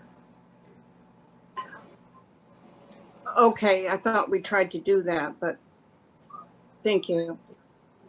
Okay, Mr. Arkwood. Thank you, Mr. Chairman. Under parliamentary rules, under Robert's rules, does a member of the floor have the ability to end the conversation that Mr. Burke was just ensuing? I imagine someone has the ability to call the question. If that I don't think that happened though. I don't think anybody called the question. So no one did call the question, you're correct. So what is the point? Point of But order, Mr. Burke was making the point, he was shut There is off. no resolution. Mr. Akers? There is no resolution on the floor. Oh, there's not. Do not call the question at all. It's up to your discretion to make the decision whether or not this pertains to anything that's on tonight's agenda. And if you wish to move on, you move on. If you don't mind, I'll get a ruling from somebody other than Mr. Akers. Anybody other than Mr. Akers. It's under old business, so. No, let's have a ruling. Would you like to address it, Mr. Attorney? Both of them actually make a very valid point. First, as Mr. Akers has identified, there's technically no matter that's pending before the court. So the ability to call the question when there is no question technically pending is a difficult situation. And I think Mr. Akers rightfully points out that under those circumstances, the board chair would have discretion. However, that being said, if I recall correctly, Mr. Burke brought this issue up under old business. And under old business, he was raising a question that pertained to a prior meeting.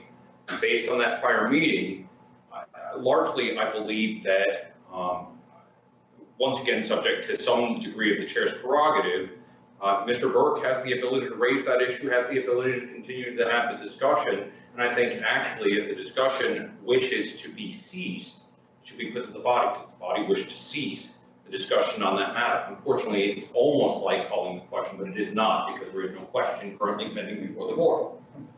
So largely, I think the question should actually be presented to the body as to whether or not they wish to continue to have that discussion or they wish to terminate that discussion and move on. With that said, how many people are in favor of continuing that discussion?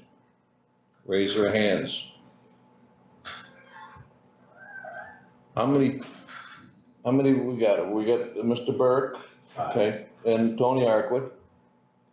How many people are not in favor of raising this discussion again? Looks like the hands are favoring not raising this issue again, so we're gonna go with that. Thank you, Mr. Button, for your recommendation. Wait a second. Yeah, I apologize, I didn't see the count. Were there a minimum of 8? Yes, 10. What was the vote again? 5-10. 5-10, okay. Okay. Now.